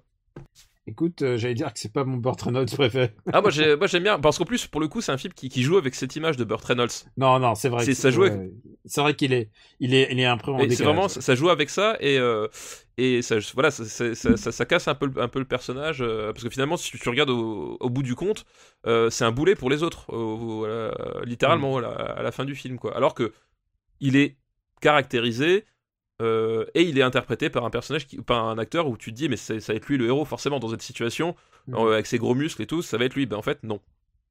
Écoute, moi j'ai pas assez de souvenirs du film, je vois bien, mais pas assez. Moi, il m'a beaucoup marqué, c'est un film que j'aime beaucoup. Écoute, je te laisse la responsabilité. Les gens vont dire que je suis bizarre, mais c'est un film parce que c'est pas un film qui fait du bien. Vraiment, c'est pas un film qui fait du bien. Mais non, c'est un film triste. Mais c'est un film que j'aime beaucoup, qui m'a beaucoup marqué, quoi. Et moi, ce que je le mets, moi je le mettrais juste au-dessus de Solaris, personnellement. Écoute, c'est la règle, je te l'accorde. Voilà. Hop, Délivrance. Ok, un film sur la bromance. Un film sur la bromance, voilà. L'autre versant de la bromance. Ouais. Et alors, autre versant de la bromance, c'est sur la liste de JM, et Un éléphant, ça trompe énormément. Qu'est-ce que j'adore ce film. J'adore ce film. C'est une déclaration d'amour, mais totale et absolue. Un éléphant, ça trompe énormément. Pour moi, c'est l'un des plus beaux films sur l'amitié masculine, parce que c'est la seule que je connais, je ne suis pas une femme. Et c'est un truc que personne n'arrive à refaire depuis. Et c'est tellement, enfin je veux dire, les gens aujourd'hui, ouais, le cœur des hommes, tu vois, c'est les vrais mecs entre eux. Non, ta gueule. Non, c'est de la merde. Non, mais Un éléphant, ça trompe énormément. C'est vraiment le plus beau film, enfin l'un des plus beaux films sur l'amitié masculine. Et je veux dire, enfin, il y a souvent des films où ils s'amusent avec le côté homosexuel latent, etc. Là, c'est vraiment pas du tout. Enfin, ça joue pas du tout là-dessus. C'est vraiment l'amitié telle que tu la vis, toi, quand t'es adolescent, quand t'es jeune adulte, tu vois, il y a un côté, alors que c'est pas du tout des jeunes adultes, mais c'est l'amitié pure, tu vois. Sur des types qui s'aiment et qui vivent leurs galères entre eux, quoi. Et puis ce qui est génial, je pense que c'est peut-être le film de Jean Rochefort, un des meilleurs films de Jean Rochefort. C'est vrai qu'on n'a pas parlé du casting, mais ah oui, il y a Jean Rochefort, il y a Guy Bedos, Rochefort, Brasseur et Victor Lanoux, et ils sont extraordinaires, et ils sont touchants. Putain, Bedos c'est super. Bedos, il est super, il est génial. Enfin, ils sont super touchants, enfin, il y a un truc dans ce film-là. Ah oui, en plus, attends, putain, Bedos qui se fait, t'as sa mère qui est horrible. C'est des scènes qu'on revoit, genre, régulièrement dès qu'on parle de Marthe Villalonga. Voilà, c'est Marthe Villalonga, genre la mère qui est noire, qui le torture. Et Bedos qui essaye. Non, c'est ça, Bedos qui est écrasé par cette mère qu'il aime et sa vie qu'il aimerait vivre. Et c'est d'ailleurs, depuis aujourd'hui, c'est devenu ce qu'on appelle un torp, hein, n'est-ce pas? Un trope. Pourquoi j'ai dit un torp? C'est devenu aujourd'hui ce qu'on appelle un trope. Je te couperai pas. C'est devenu ce qu'on appelle aujourd'hui un trope. Et là, ça fonctionne super bien. Et voilà, enfin, comme dit, c'est un film que j'adore. J'adore voir ces personnages. J'adore voir leurs petites galères, leurs petites aventures. Ils sont touchants. Ils sont drôles sans être. Enfin, c'est pas ostentatoire. Enfin, c'est top, quoi. Et pourquoi je dis que c'est le meilleur film de Rochefort, c'est parce que Jean Rochefort est tellement présent, puisque c'est lui qui fait la voix off. Oui, c'est vrai, ouais. Mais ce qui est génial, c'est qu'il fait la voix off, mais genre trop badass, mais alors qu'il se retrouve le cul à l'air. Est-ce que ça serait pas le meilleur Jean Rochefort? Ouais, mais c'est fort possible, puisqu'il qu'est-ce qu'il est drôle, enfin, je veux dire. Rochefort, c'est un type, il arrive à être drôle avec juste un haussement de sourcil, c'est quand même extraordinaire, quoi. J'adore, quoi. Écoute, ça serait haut du peloton pour moi. Est-ce que au-dessus des hommes du président? Putain, un éléphant, ça trompe énormément. Au-dessus des hommes du président. Pour moi, oui. Ah, écoute, on est d'accord. On se fight pas, en fait, dans cette mais ça va peut-être venir. Bah, écoute, on ne sait pas. Ça peut arriver. Mais en tout cas, merci d'avoir proposé ce film. Enfin, putain, je crois qu'il est revenu quelques fois. Dans la catégorie film qui fait du bien. Ouais, c'est un feel-good movie. Mais alors, je suis d'accord que le POV, c'est un POV de mec. Oui, ça par contre, oui, c'est vraiment le film d'amitié masculine d'un point de vue purement masculin, homme, etc.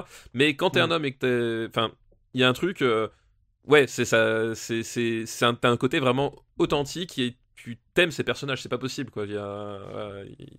C'est pas possible autrement. Bah écoute, on va remercier JM pour sa liste. Très bonne liste. Merci JM. Liste sur l'abondance. Et écoute, je pense qu'on a fait des films chinois, on a fait des films japonais mais tournés en Russie. Je pense du vrai japonais, c'est ça. Faut faire du japonais. On va se terminer. Ah oui. On va se terminer sur une double liste pour toi. Cinéma japonais des années 70. Prépare-toi. Alors c'est une double liste. Je te lis les deux titres qui sont assez délectables. C'est Découvrez la nouvelle carte du teriyaki donut par Chef Tarantino. Oh, alors j'ai déjà une idée de ce dont on va parler. Et le deuxième titre de la seconde personne, c'est Ces films nippons des années 70, sans qui Tarantino ne serait jamais devenu Tarantino. Je pense avoir au moins 2-3 noms dedans, quoi. Ah bah ouais, tu m'étonnes. Alors, la première liste c'est des listes de John Carpenter. Donc, John Carpenter. Merci John Carpenter nous écoute. Merci à toi, John. Merci. J'aime beaucoup ce que tu fais. Et Dimitri Germain, une des 5000 listes de Dimitri Germain. Mais il fallait bien que ça tombe. Ils ont envoyé presque la même liste. Donc, on va commencer avec Lady Snowblood de Toshiyuki Fujita. Lady Snowblood, ce qu'il faut savoir, c'est que les années 70, justement, on en parlait juste avant, c'était les années du vide pour Kurosawa, et c'était les années où le film de sabre japonais va partir en cacahuète, entre guillemets, dans le bon sens du terme. C'est-à-dire qu'il va y avoir toutes sortes de productions de plein de natures différentes et beaucoup de productions sous l'influence des mangas, et beaucoup de productions qui vont beaucoup miser sur la violence, sur le sexe, sur la violence et le sexe, voilà, comme ça t'as les deux. Et Lady Snowblood, c'est une histoire. Snowblood. C'est l'histoire d'une jeune femme qui s'appelle Shurayuki Hime, qui en fait cherche à venger non pas elle-même mais sa mère, en fait, qui a été violée et assassinée par sous ses yeux par des brigands, et elle va traquer les assassins et les tuer. Et ce film est porté par une actrice, c'est Meiko Kaji, qui est pour moi c'est une des femmes de cinéma que j'apprécie le plus. Enfin, elle est largement une des plus grandes femmes de cinéma, dans mon top 10 avec Cloïda Cardinal par exemple. Enfin voilà, il y a Meiko Kaji parce que surtout là-dedans elle est très monolithique, mais elle est mais elle a un regard, elle a un regard de ouf, elle a un charisme absolument fou, et effectivement comme tu dis elle est magnétique. Il y a un regard qui est qui est incroyable. Enfin, elle a ce visage fermé et donc elle est extrêmement belle. Enfin, voilà, faut dire ce qu'il est. Elle est extrêmement belle et à la fois tu sens que elle est tu sens qu'elle est dure, tu sens que elle est pas là pour déconner. Elle est déterminée. Et quoi. Tout. Et ce qui est génial, c'est que dans ce film-là et dans d'autres qu'elle a fait, c'est que t'as le contraste entre ce personnage, etc., et la BO qu'elle chante. Avec la chanson qui est connue aujourd'hui sous Flower of Carnage, où c'est une mélodie très mélancolique, très douce, et ça permet de restituer finalement le personnage qui traîne sa mélancolie, mais qui l'extériorise par une dureté, une violence assez inouïe, quoi. Et c'est l'adaptation d'un manga de Kazuko Koike, et autant dire que c'est mon dieu vivant. À qui l'on doit Lone Wolf and Cub. Voilà, et d'ailleurs, et Craig Freeman aussi, voilà, tout à fait. Et d'ailleurs, justement, je parle de la chanson, la fameuse chanson qui va être utilisée par Tarantino dans la BO de Kill Bill. Mais autant dire que tout ce film, Kill Bill n'existerait pas. Genre, t'as la thématique de la vengeance, de la nana badass, du sabre, t'as le duel le combat final, voilà, le combat final de Kill Bill est vraiment sous la neige, est vraiment repris de Lady Snowblood avec beaucoup de codes de couleurs, etc. Enfin, voilà. Et le mec, il leur passait le DVD, quoi. Ouais, il leur passait le DVD, genre. Et il s'en cache pas. Et alors, on peut dire que Tarantino est un peu opportuniste sur sa manière d'utiliser ça. Mais, en tout cas, c'était on peut pas lui enlever le fait que c'était un des premiers amateurs de ça. Avant que ça devienne un amateur authentique. Et justement, comme on le disait, il s'en cache pas, c'est-à-dire que il va les citer. C'est-à-dire que quand tu vas... Tout le monde le sait. Ouais. C'est-à-dire qu'il va pas arriver 15 ans plus tard en disant ah oui, j'étais pas au courant. Non, il va dire ouais, moi j'ai... Ah, c'est pas comme Hunger Games et oui, voilà, et Battle Royale. et Battle Royale, genre je savais pas. Non, il arrive. Ou Miss Peregrine, tu lui dis il y a eu les X-Men. Comment ça, les X-Men, c'est quoi? Non, c'est ça, c'est que lui justement c'est même un argument de propos chez Tarantino, c'est-à-dire moi j'ai aimé ses films. Je leur rends hommage. J'ai aimé ses films, j'ai repris des codes visuels ou des codes scénaristiques et j'en ai fait ma version, je les ai intégrés dans mon univers, peu importe, mais c'est un argument, et effectivement, il y a cette honnêteté aussi chez Tarantino, et j'espère, en tout cas, que beaucoup de gens ont découvert ce film-là grâce à lui, et voilà, parce qu'il les fait vivre, enfin, vraiment. Et en plus, si je me souviens bien, il reprend un peu l'aspect flashback, parce que c'est pas un film linéaire, c'est quand même, parce qu'il faut le dire, souvent, il faisait ça avec de francs 6 sous, quoi. Ils avaient pas énormément de budget et pourtant visuellement ça tabasse, quoi. Ce film est d'une beauté. C'est super beau. Voilà. Et il y a, comme dit, c'était l'époque du cinéma japonais libéré sur plein de trucs, et même d'un point de vue visuel, des mouvements de caméra, t'as plein d'idées, t'as plein de choses.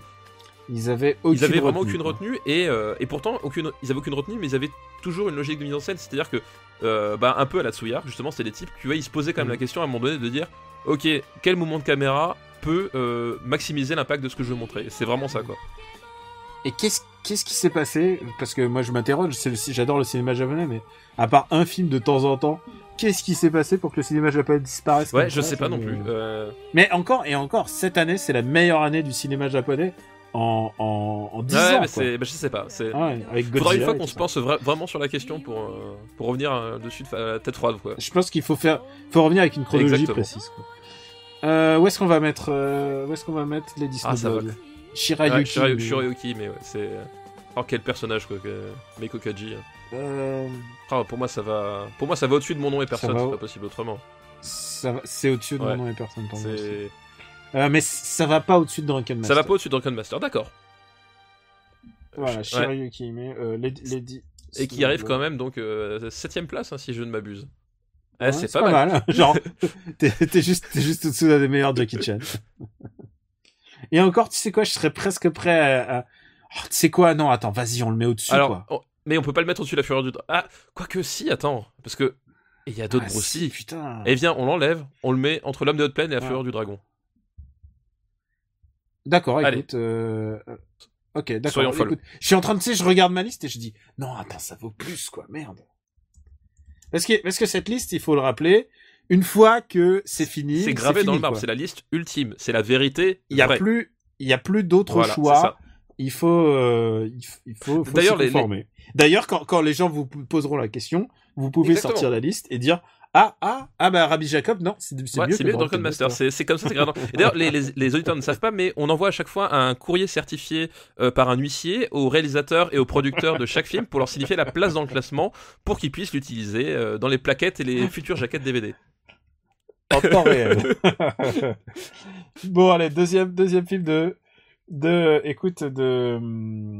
alors, écoute, je les ai crossover. Deuxième film de cette compile de liste, c'est La Femme Scorpion. Putain, mais La Femme Scorpion. Alors là, avec une actrice que tu connais qui s'appelle Meiko Kaji. Autre personnage emblématique de Meiko Kaji, Sasori, La Femme Scorpion. C'est un film j'adore ce film. C'est un film qui est marrant parce qu'il est au croisement de plein de trucs. C'est-à-dire que de base, on pourrait le voir comme un whip, c'est-à-dire un Women in Prison. Parce que c'est ça, en fait, c'est une jeune femme qui est accusée d'un meurtre à tort. Elle a été piégée par l'homme qu'elle aimait et qui se retrouve dans une prison de femmes, donc avec tout ce que ça suppose, avec des plaisirs lesbiens, des humiliations, des choses comme ça. Ouais, c'est vraiment un vrai prison. C'est vraiment un prison movie, mais dedans. Meiko Kaji à un moment donné elle se fait quand même brûler les parties intimes avec une ampoule incandescente, donc c'est donc c'est pas rien. Mais c'est vrai que les Japonais ils y allaient cash. Quand ils humilient pas à moitié hein. Mais t'as Meiko Kaji qui est encore plus fermée que dans Lady Snowblood, c'est-à-dire qu'elle est encore plus mutique, elle a le regard encore plus dur. Et justement, au moment où elle a l'opportunité, parce que c'est vraiment ça, c'est au moment où elle a l'opportunité, elle part en cacahuète et c'est une tornade que t'arrêtes pas. Et c'est un personnage que moi j'adore parce qu'en plus il y a vraiment une charge contre la société japonaise traditionnelle, extrêmement patriarcale, etc. Et la manière dont il ferme les yeux sur la mafia. Voilà. Et parce que justement, évidemment, tous les gardiens, c'est des mâles, et justement toutes les scènes d'humiliation, la plupart du temps, c'est sous l'œil d'un gardien. T'as toujours un gardien à proximité. Il y a toujours une influence masculine pour humilier ces femmes-là. Et quand Sasori, elle finit par se réveiller, ça fait très très mal. Et t'as aussi, et c'est là où ce film est extraordinaire. Ce film et sa suite, le numéro 2 est génial, est vraiment génial. C'est que t'as des trouvailles visuelles. Enfin, il y a l'utilisation de codes du théâtre à un moment donné pour les flashbacks, avec des décors tournants, avec des éclairages qui sont vraiment, pour le coup, pas du tout réels, pas du tout réalistes, je veux dire, des éclairages très pulp, avec des couleurs très vives, un jeu sur les couleurs primaires, etc. Enfin, il y a un truc, il y a un code esthétique qui est vraiment somptueux dans ce film-là, et t'as de nouveau une chanson, reprise de nouveau dans Kill Bill, chantée par Meiko Kaji, qui est à nouveau sublime, enfin c'est... voilà quoi. Écoute, je suis d'accord, et en plus j'adore la fin de ce film. La fin extraordinaire. En plus, la fin est un côté justement à la fin, enfin quand tu la vois dans son costume, c'est un côté extrêmement iconique. Enfin il y a un côté, ça fait tout de suite vraiment personnage emblématique de bande dessinée. Enfin il y a un truc. Bah c'est une adaptation. Et ça se voit et ça. Qu'est-ce qui sont passés toutes ces BD cool qu'ils adaptaient? Qu'est-ce qui s'est passé? Enfin ce film, j'adore. Vraiment c'est vraiment un film que je trouve extraordinaire qui vraiment voilà d'une beauté, d'une invention, qui est super dur. Enfin il y a un côté voilà. Mais je le mets moins haut que notre ami l'édition. À titre personnel, moi je préfère quand même La Femme Scorpion, mais bon c'est je préfère La Femme Scorpion. Sur les Disney parce que j'aime bien justement le côté encore plus déjanté du alors, film, tu vois. Écoute, je veux bien, mais alors on coupe la poire en deux. Au-dessus de Drunken Master. Ok, vendu. Putain, je te l'ai laissé haut. Hein. Ouais, et il faut dire que c'est quand même moins drôle que Rabbi Jacob aussi. Voilà, alors que moi je voulais quand même que Rabbi Jacob, tu peux pas. Non mais c'est un film, voilà. Enfin moi j'aime bien, c'est le côté vraiment très déjanté, que je trouve encore plus explosif que dans Lady Snowblood. Enfin il y a un côté, c'est ouais les mecs ils sont partis loin quoi. Ouais, enfin les mecs, oui. Le réalisateur, oui. Mais donc je dis les mecs, c'est le réalisateur, quoi. Mais le truc, oui, je repensais parce que en fait, j'ai lu une fois un truc qui disait que le féminisme allait sur l'écran avait commencé avec Buffy, et ensuite j'avais envie de leur dire fucking Ripley, quoi. Oubliez pas Ripley. Et ça. Genre, et le cinéma des années 70, genre au Japon, putain, il y avait vraiment une espèce de vie, quoi. Il y avait vraiment des... Oui, puis surtout, enfin, ce qui est marrant, c'est que ça s'exprime de façon extrêmement brutale. Brutale et assez jouissive, quoi. T'as un côté soupape. Ouais. C'est ça, hein. En fait. C'est un côté soupape. Au bout d'un moment, trop c'est trop, et puis ça pète, et Ouais. c'est vraiment cathartique. libération. C'est du revenge. cathartique, ouais. On l'avait dit, c'est du revenge movie en prison. Ouais, c'est du revenge movie en prison, et c'est cathartique, et puis c'est Mekokaji. Ouais. Voilà, que dire de plus. Écoute, que dire de plus? Bah, on l'a classé. Il est combienième là? Et il est combienième? Attends, où est-ce que... Eh ben, Septième film des années 70. Ouais, ça a la gueule. Vraiment, les années 70, le Japon est de retour, quoi. Exactement. On va continuer avec Combat sans code d'honneur de Kinji Fukasaku. Fukasaku. Ah bah voilà, Combat sans code d'honneur. Alors Kinji Fukasaku que beaucoup de gens connaissent pour Battle Royale ou Tora. Rien que ça. Voilà, c'est 2-3 des petits trucs, voilà. Et Combat sans code de l'honneur, c'est un film de Yakuza. C'est vraiment le Yakuza template. Voilà, le film de Yakuza. Le Yakuza movie par excellence, quoi. Avec en fait un personnage qui est un petit truand à la base, enfin pas un petit truand, mais si, enfin il est quand même au service de son chef, donc c'est un truand qui a des envies de grandeur, sauf que le type il se laisse guider par ses émotions, par ce qui lui passe par la tête, etc. Donc il est instable, il est violent, et ça se frictionne avec l'héritage des Yakuza qui est assez codifié. Lui au contraire il est complètement en dehors des gonds, et forcément ça va mal se passer d'un côté comme de l'autre, quoi. Et voilà, et c'est comme on disait, c'est un film japonais de 70, c'est-à-dire que ça va très loin, c'est-à-dire que le personnage va s'enfoncer dans la drogue, va revenir, il va briser tous les tabous de la société, enfin des Yakuza, mais on comprend bien que c'est la société japonaise aussi qui est visée à travers ce prisme-là. Oui, il faut expliquer aussi que le Japon en ce moment-là est en pleine crise de conscience. Oui, c'est pas les années, c'est pas 1968 en France, mais c'est une autre forme de conscience. Il y a une espèce de les ligues communistes révolutionnaires locales. Il y a un gros mouvement de prise de conscience, prise de contestataire, prise de conscience sociale, qui va très mal se terminer d'ailleurs, puisqu'il y a le Japon, comme il sait être extrême. Les mecs, il sait faire. Les mecs vont se tuer entre eux en fait. C'est ce qui va se passer dans les factions ultra de communistes, c'est qu'ils vont s'abattre les uns les autres, quoi. Et d'ailleurs c'est marrant parce que le contexte du film se passe quelques années après la fin de la Seconde Guerre mondiale, et donc t'as tout un contexte de pays occupés, de racisme envers les Chinois, etc. Enfin il y a tout un bagage culturel, genre la cicatrice qui gratte, quoi. Et attends, j'ai un trou de mémoire, est-ce que ça se passe pas à Hiroshima en plus, genre Ah ça je sais pas, alors je saurais plus dire exactement si ça se passe à Hiroshima. Ce qui donne oui, si, je crois que ça se passe à Hiroshima, c'est ça le truc. C'est qu'en plus c'est pas la représentation tokyoïte classique, c'est vraiment la pègre locale qui est pour montrer aussi que c'est pas que la capitale, et qu'il y a une espèce de une délocalisation de la criminalité. C'est vraiment intéressant, c'est vraiment un film passionnant, quoi. Et tu sais que sa genèse en fait de ce film, on a parlé de toutes ces adaptations de manga. Mais aussi c'est un film qui a été adapté d'articles de journaux d'un mec. C'est comme Tokyo Vice, quoi, un journaliste. Sauf que le mec, en l'occurrence, il avait récupéré un manuscrit de Yakuza qui était mort en tôle. Et du coup, il a récupéré ça. Il en a fait un bouquin qui est devenu d'ailleurs ce film. Voilà. D'accord, ok, oui, ok. Et c'est un de mes Fukasaku préférés, moi, en tout cas. Je pense que c'est... Combat sans code d'honneur, c'est... Ouais, c'est rugueux, c'est mauvais esprit. Pareil, ça parle mal, hein. Ça parle mal. La caméra qui va te chercher au plus près de ces personnages. C'est pareil, t'as pas vraiment de gentils, ils sont tous détestables d'une façon ou d'une autre.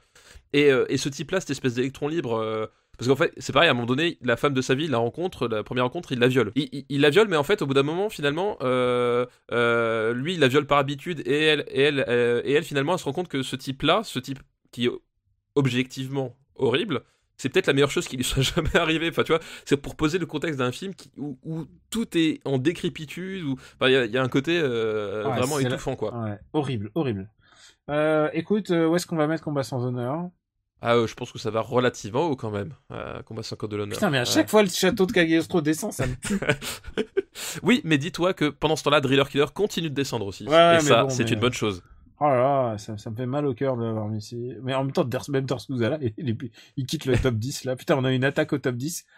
Écoute. Une attaque japonaise en plus. Ouais. Écoute, voilà. Sous château de Cagliostro. vendu. Tu vois, je suis conciliant. Combat sans code d'honneur, qui est d'ailleurs un titre des musiques de Kill Bill, encore une fois. Oui, bah oui, non mais voilà. Genre, tant qu'à faire de la référence. Écoute, et là, on est d'accord, on va se faire un dernier film de cette liste qui nous... Putain, mais alors, avec quelle liste de folie, t'imagines ça? Ouais, mais là, j'en ai fusionné deux. Il y en a un, Ouais, c'était mais même, Lady Slowbud et l'autre, c'était La Femme Scorpion. Et là, ils sont d'accord. Le dernier film, c'est Baby Cart, connu aussi sous le nom de la sabre de la vengeance, voilà, de exactement. Kenji Misumi. Voilà, Baby Cart, qui est adapté justement, on a parlé du manga Lone Wolf and the Cub. Ouais. Où bah c'est une histoire c'est un Ronin, je crois, c'est ça? Ah non, alors non, attends, il a pas Ronin. C'est l'histoire du bourreau du shogun. Ah oui, il s'appelle Ogami Ito. Ogami Ito est le bourreau du shogun et il tombe en disgrâce parce que il a eu un coup fourré du clan rival qui s'appelle les Yagyu, comme le bœuf d'ailleurs. Et ce qui se passe, c'est que il va prendre la fuite pour pas mourir. Et il vient d'avoir un enfant. Il vient d'avoir un enfant et je crois que sa femme est assassinée. Et du coup, il parcourt il prend la fuite. Littéralement, c'est un film de fugitif. Il prend la fuite avec son gamin de 3 c'est même ans, un film d'errance en fait, parce que ce type-là, il devient un Ronin. Il devient un Ronin. Ouais. Il devient un Ronin, c'est-à-dire qu'il va parcourir le Japon. Il a pas de but. Ouais. C'est un peu, c'est un Mad Max en fait quelque part. Dans le sens où il parcourt ce Japon médiéval, il a pas de but, quoi que ce soit. Lui, il avance, voilà, il vit, mais tu sais pas exactement pourquoi. Et il va croiser des personnages, et forcément, il a une façon de gérer les situations qui lui est propre. C'est-à-dire qu'il n'est pas forcément très bien élevé. Alors, c'est pas qu'il est très mal élevé, il est ruste, il parle pas beaucoup. Oui, ça pour le il moment, est joué impérialement par Tobi Saburo Yakayama. Ouais, tout à fait. Il est genre et c'est magistral, hein, genre il le joue genre c'est un mec qui jouera dans Black Rain dont on a parlé. Ouais, tout à fait. Et ouais, il le joue de manière magistrale et franchement, il y a un truc qui se passe en termes d'osmose entre le père et le fils, entre Ogami et entre Ito et Daigoro. Et il y a un truc fusionnel et en même temps ils communiquent pas, et ça c'est un truc de réalisation.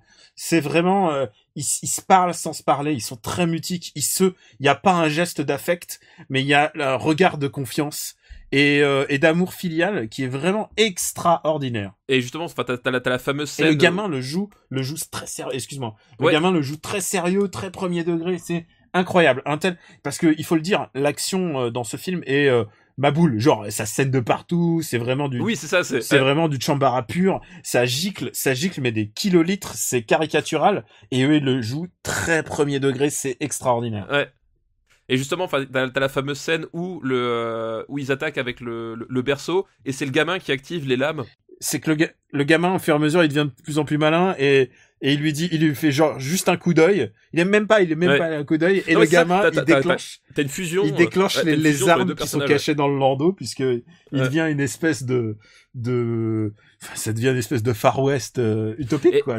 Alors justement ça tombe bien que tu utilises le mot Far West parce que ce que j'allais dire pour resituer un peu, pour moi Baby Cart c'est un peu l'équivalent d'un Django en fait, mais au Japon. Ouais. C'est-à-dire que t'as vraiment ce côté western spaghetti cradingue et ultra violent que tu retrouves cette fois-ci avec les codes du Chambara qui sont comme on a dit détournés jusqu'au grotesque et jusqu'à un aspect complètement maboule quoi. Et voilà, et si tu prends le premier Django et tu prends Baby Cart, pour moi il y a une vraie filiation entre ces deux films là quoi. Et tu veux que je te dise Baby Cart donc Kozure Ogami non d'origine, il y a une des plus grandes scènes du cinéma pour moi, enfin genre vraiment c'est une scène extraordinaire. C'est la scène où donc il est le bourreau du shogun mais il est déchu de sa fonction et il sait qu'il va être poursuivi jusqu'à la fin de sa vie ou alors jusqu'à ce qu'il meure. Ouais. Et là il met son bébé devant lui et il lui laisse le choix, il dit Daigoro, voilà, je te laisse le choix. Il pose un sabre, il pose un ballon et il dit voilà, c'est simple, si tu choisis le ballon, je te tue, et si tu choisis le sabre, si tu choisis le sabre, on va traverser ensemble le Meifumado, qui est le Styx. On va traverser ensemble les enfers, tu vois. Il lui dit ça. Ouais. Et le gamin s'approche du ballon et finalement, au bout d'un moment, il choisit le sabre. Et là, il s'apprêtait à le tuer et finalement, il dit bon bah écoute, tu as choisi ta voie, tu m'accompagneras. Ensemble, nous allons traverser le Meifumado. Je trouve ça extraordinaire. Cette scène est extraordinaire, putain, quel grand film. Et voilà, j'adore ce film. On a parlé d'Akira, qui est un film, qui est un manga extraordinaire, qui a donné un film extraordinaire. C'est un des cas où l'adaptation peut être aussi puissante que le bouquin. Je vous recommande de lire le bouquin parce qu'il est vraiment genre, c'est à la limite du storyboard. C'est tellement beau, c'est tellement puissant. C'est Gozeki Koshima au dessin. Franchement, j'adore cette BD, elle est extraordinaire. Franchement, faudrait la lire. Eh ben, écoute, moi je pense que c'est un de mes films préférés. Il est dans mon top préféré de tous les temps. Et figure-toi, et j'en ai parlé une fois, mais alors écoute, c'est deuxième fois. J'ai eu beaucoup de surnoms qui m'ont été donnés par mon père dans ma vie, mais le dernier surnom qu'il m'a donné à la fin de sa vie, c'est Daigoro. Voilà. Ah, voilà. Comme quoi, ouais. Tu vois. On a traversé l'enfer ensemble. Voilà. Exactement. Écoute, pour toutes ces raisons, je ne vois pas ce film aller très très bas. Je ne pense pas qu'il ira très très bas. Je pense qu'il va aller très très haut, très très haut. Je le vois au-dessus de Lady Snowblood. Écoute, juste au-dessus de Lady Snowblood, ça me va. Non, je pense que même, je préfère à l'homme des hautes plaines. Ah, moi je préfère l'homme des hautes plaines quand même. Je préfère l'homme des hautes plaines. Dirty Harry, il est haut. Il va pas descendre, Dirty Harry. Ah, tu me prends par les sentiments, là. Allez, Daniel, je te fais ce plaisir. Ah, putain. Baby Cart. Baby Cart est le 3e meilleur film des années 90. Des années 70. 70. Ah, putain. Ah, Baby Cart premier. Le sabre, je mets Baby Cart 1. Le sabre de la vengeance. Le sabre de la vengeance. Oui, parce qu'on oublie de dire, il y en a eu 6 en tout, hein, donc. Ouais, c'est clair que. Donc faut pas confondre, hein, parce qu'ils sont de qualité assez variable, on va dire. Alors oui, surtout il y a à la fin c'est Baby Cart du ski quoi. Oui, c'est ça. Bah après oui, c'était un peu en panne d'idées. Qu'est-ce qu'on va rajouter pour que. Et ouais, je pense que les 3 premiers sont très valables. Ouais, les 3 premiers. Le premier est extraordinaire et ensuite ils sont parce qu'ils sont encore cohérents et on voit le méchant qui est extraordinaire. Le méchant, il est génial. Oh là là, putain, ce qui s'appelle, je sais plus, Osen, je crois, ou quelque chose comme ça. Je me rappelle plus de son nom, ouais, mais c'est vrai. Non, je sais plus, c'est Bizen, je sais plus comment il s'appelle, il a un nom. Mais c'est vrai que sur les 3 premiers, ils gardent quand même une certaine cohérence, ils évitent de partir vraiment dans le n'importe quoi. Parce que là, à partir du 4, je crois que c'est le moment où ils tournent le landau et puis il y a des machine guns. Oui, c'est des machine guns dans le landau. Bon, quoi, c'est rigolo dans l'absolu. Ah, c'est génial. Mais c'est genre, it's fucking nuts. Ouais, c'est ça. Eh ben écoute, je suis satisfait. On va pouvoir terminer l'épisode sur cette touche. Est-ce qu'on va, allez, relisons notre petit top 10 ouais, là. Allons-y. Vas-y, lance-toi. Alors, premier, Sacré Graal, hein, les Britanniques toujours devant, les Monty Python. Premier film britannique de toutes nos listes. Ouais, tout à fait. Dirty Harry, 2e. Baby Cart, donc 3e. Ah putain, pour film japonais, genre Akira et Baby Cart, l'honneur du Japon. 4e, l'autre des hauts plaines. Après, Lady Snowblood. Ouais. Blood. J'ai dit Blood. Ouais, j'ai dit un truc bizarre, ouais. Lady Snowblood. Fureur du Dragon. Les Aventures de Rabbi Jacob. La Femme Scorpion. Eh oui. Drunken Masters. Voilà. Et franchement, c'est pas mal. Hein. Et franchement, le Japon. Le Japon en force, la Chine en force aussi. Ouais, mais moi, ça me fait plaisir parce que quand j'avais dit, tu sais, sur les émissions, quand on lançait les années 70, j'avais dit, oubliez pas le cinéma japonais. Et justement, je pensais à Lady Snowblood, je pensais à La Femme Scorpion. Donc je suis très content que les auditeurs que les auditeurs ont répondu et ont traduit mon message crypté très subtil. Et putain, et je te spoil un truc, la prochaine, j'avais prévu, il y a une liste qui s'appelle Avant Michel Leb. Je peux te dire que... Oh putain, j'ai hâte. Voilà ce qui vous attend pour les prochains trucs. Bah écoute, c'est l'heure de ta reco, allez, lance-toi. Oui. Alors, dans les recos, comme je disais, moi j'ai eu beaucoup de trucs à recommander, mais puisque on est dans le plaisir, puisqu'on est dans le sang, puisqu'on est dans ce genre de choses, j'ai décidé de recommander Ash vs Evil Dead.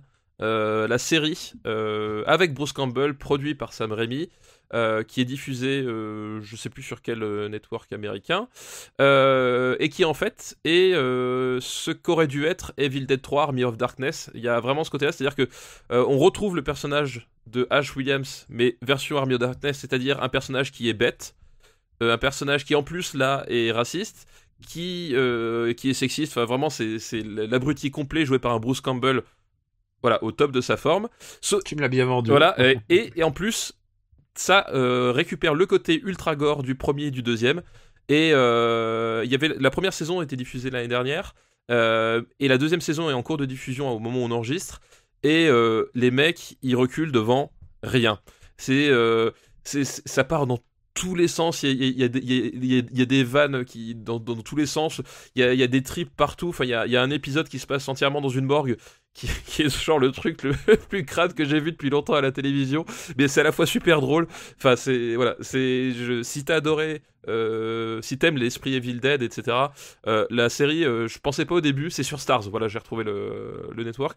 Je pensais pas, mais en fait, ils ont réussi à trouver la formule parfaite, à mi-chemin entre le côté débile et le côté ultra cradingue.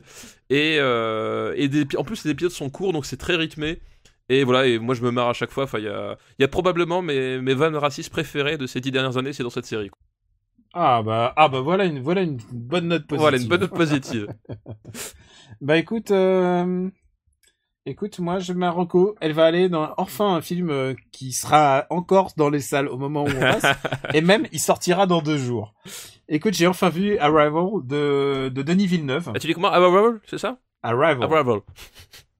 Mais qui s'appelle en français, dis-moi le nom en français. Premier contact. Bah, je préfère dire Arrival. Parce qu'à mon avis, les mecs, ils ont dû se dire, ils vont penser à Zemeckis, tu vois.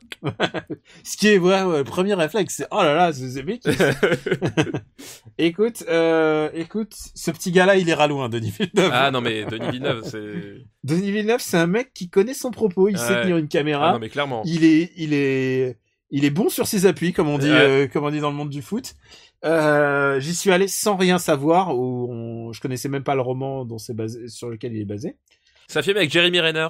Et c'est un film avec Jeremy Renner, donc le mec, on sait pas quoi foutre. Et d'ailleurs, même dans le film, il sert à rien.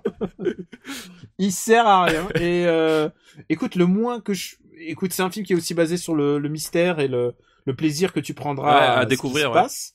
Tu sais, en fait, c'est l'histoire. En fait, c'est plus que la rencontre du troisième type, c'est la communication avec le troisième type. Oui, c'est ça. Oui, c'est la base du film. Elle est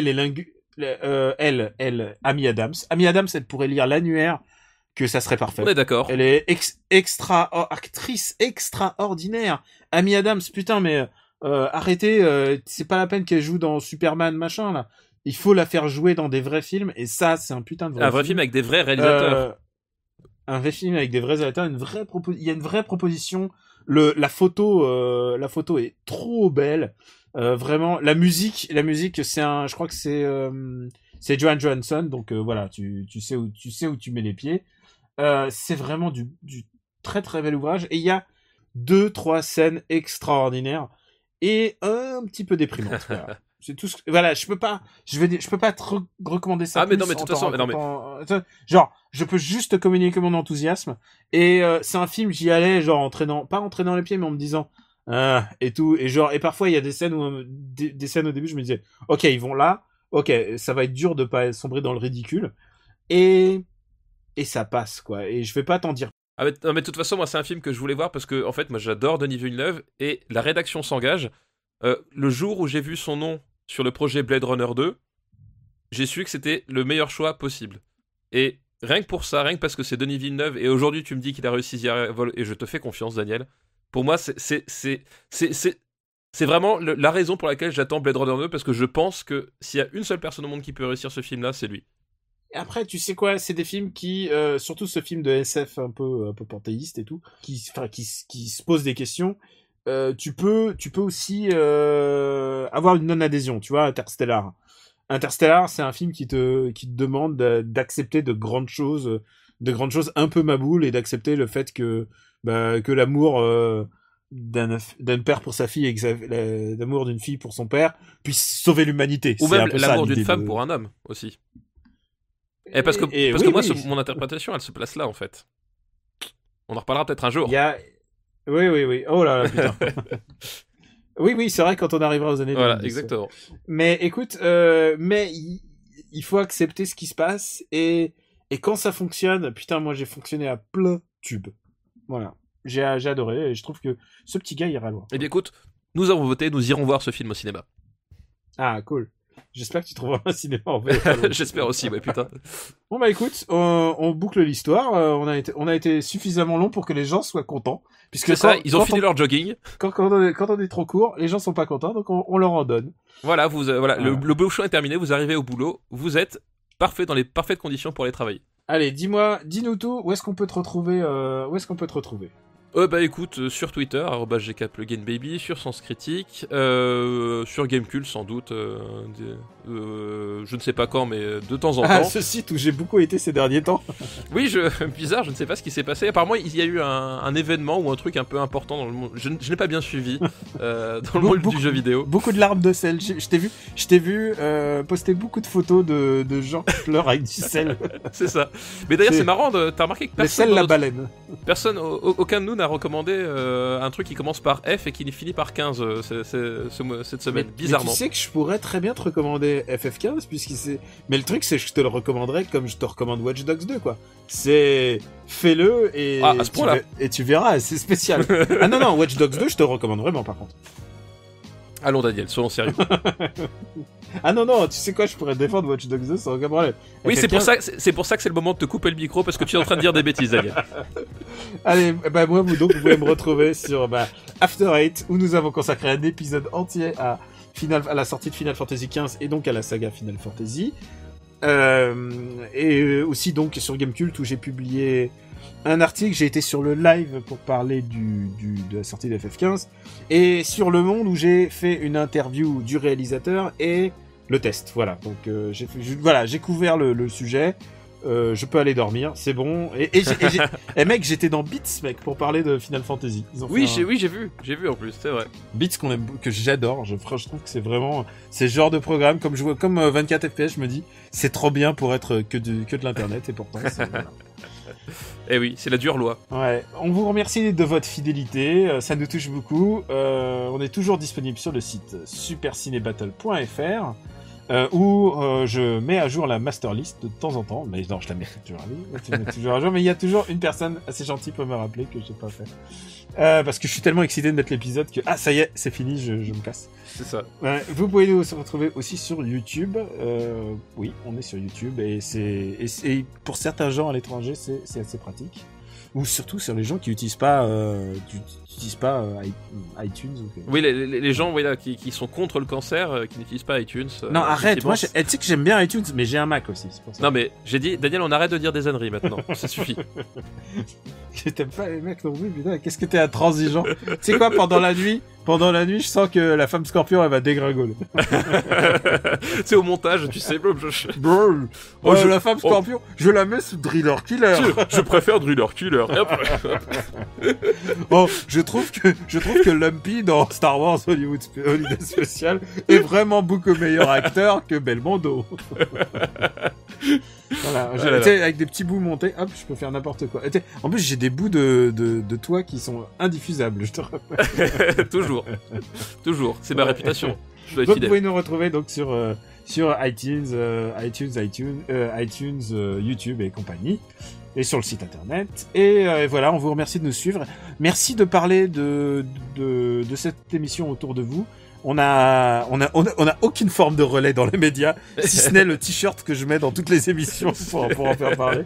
C'est pour dire à quel point on n'a aucune forme de suivi médiatique. Oui, nous sommes anti-système, c'est ça, il faut le dire. Il faut dire qu'on est anti-système, comme ça on va se faire de l'audience anti-système, il paraît. Exactement. Voilà. ça marche. Enfin, putain, vu la gueule de l'audience anti-système, je suis pas sûr qu'on soit gagnant. Merde. Oui. Bon, on vous remercie beaucoup, et de nous suivre et d'apprécier nos bêtises un peu cinéphiles. Rendez-vous la semaine prochaine.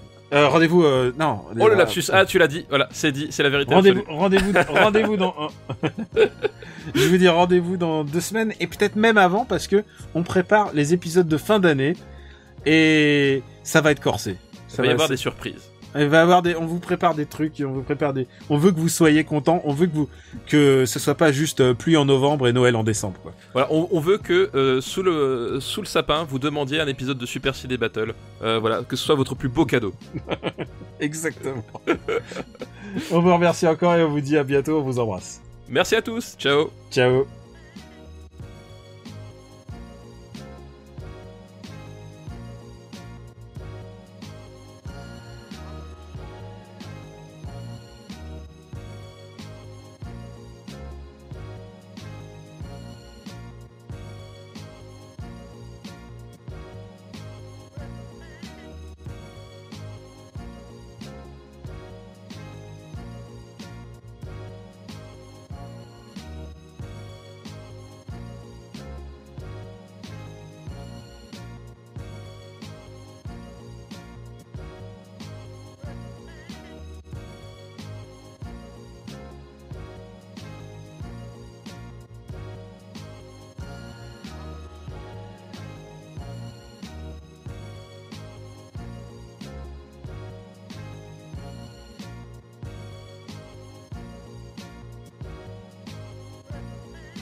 Je te lance un clap. Allez, Vas-y. 1, 2, 3.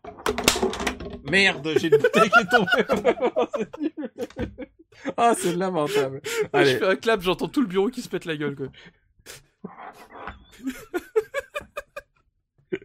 Quand tu rigoles, je pense à bébé Ewok, attention. Putain, c'est pas vrai. Ouais. Attention, Alors, sérieux. allez, c'est sérieux. Ah, parce que c'est sérieux, c'est la liste ultime, Ouais. attention.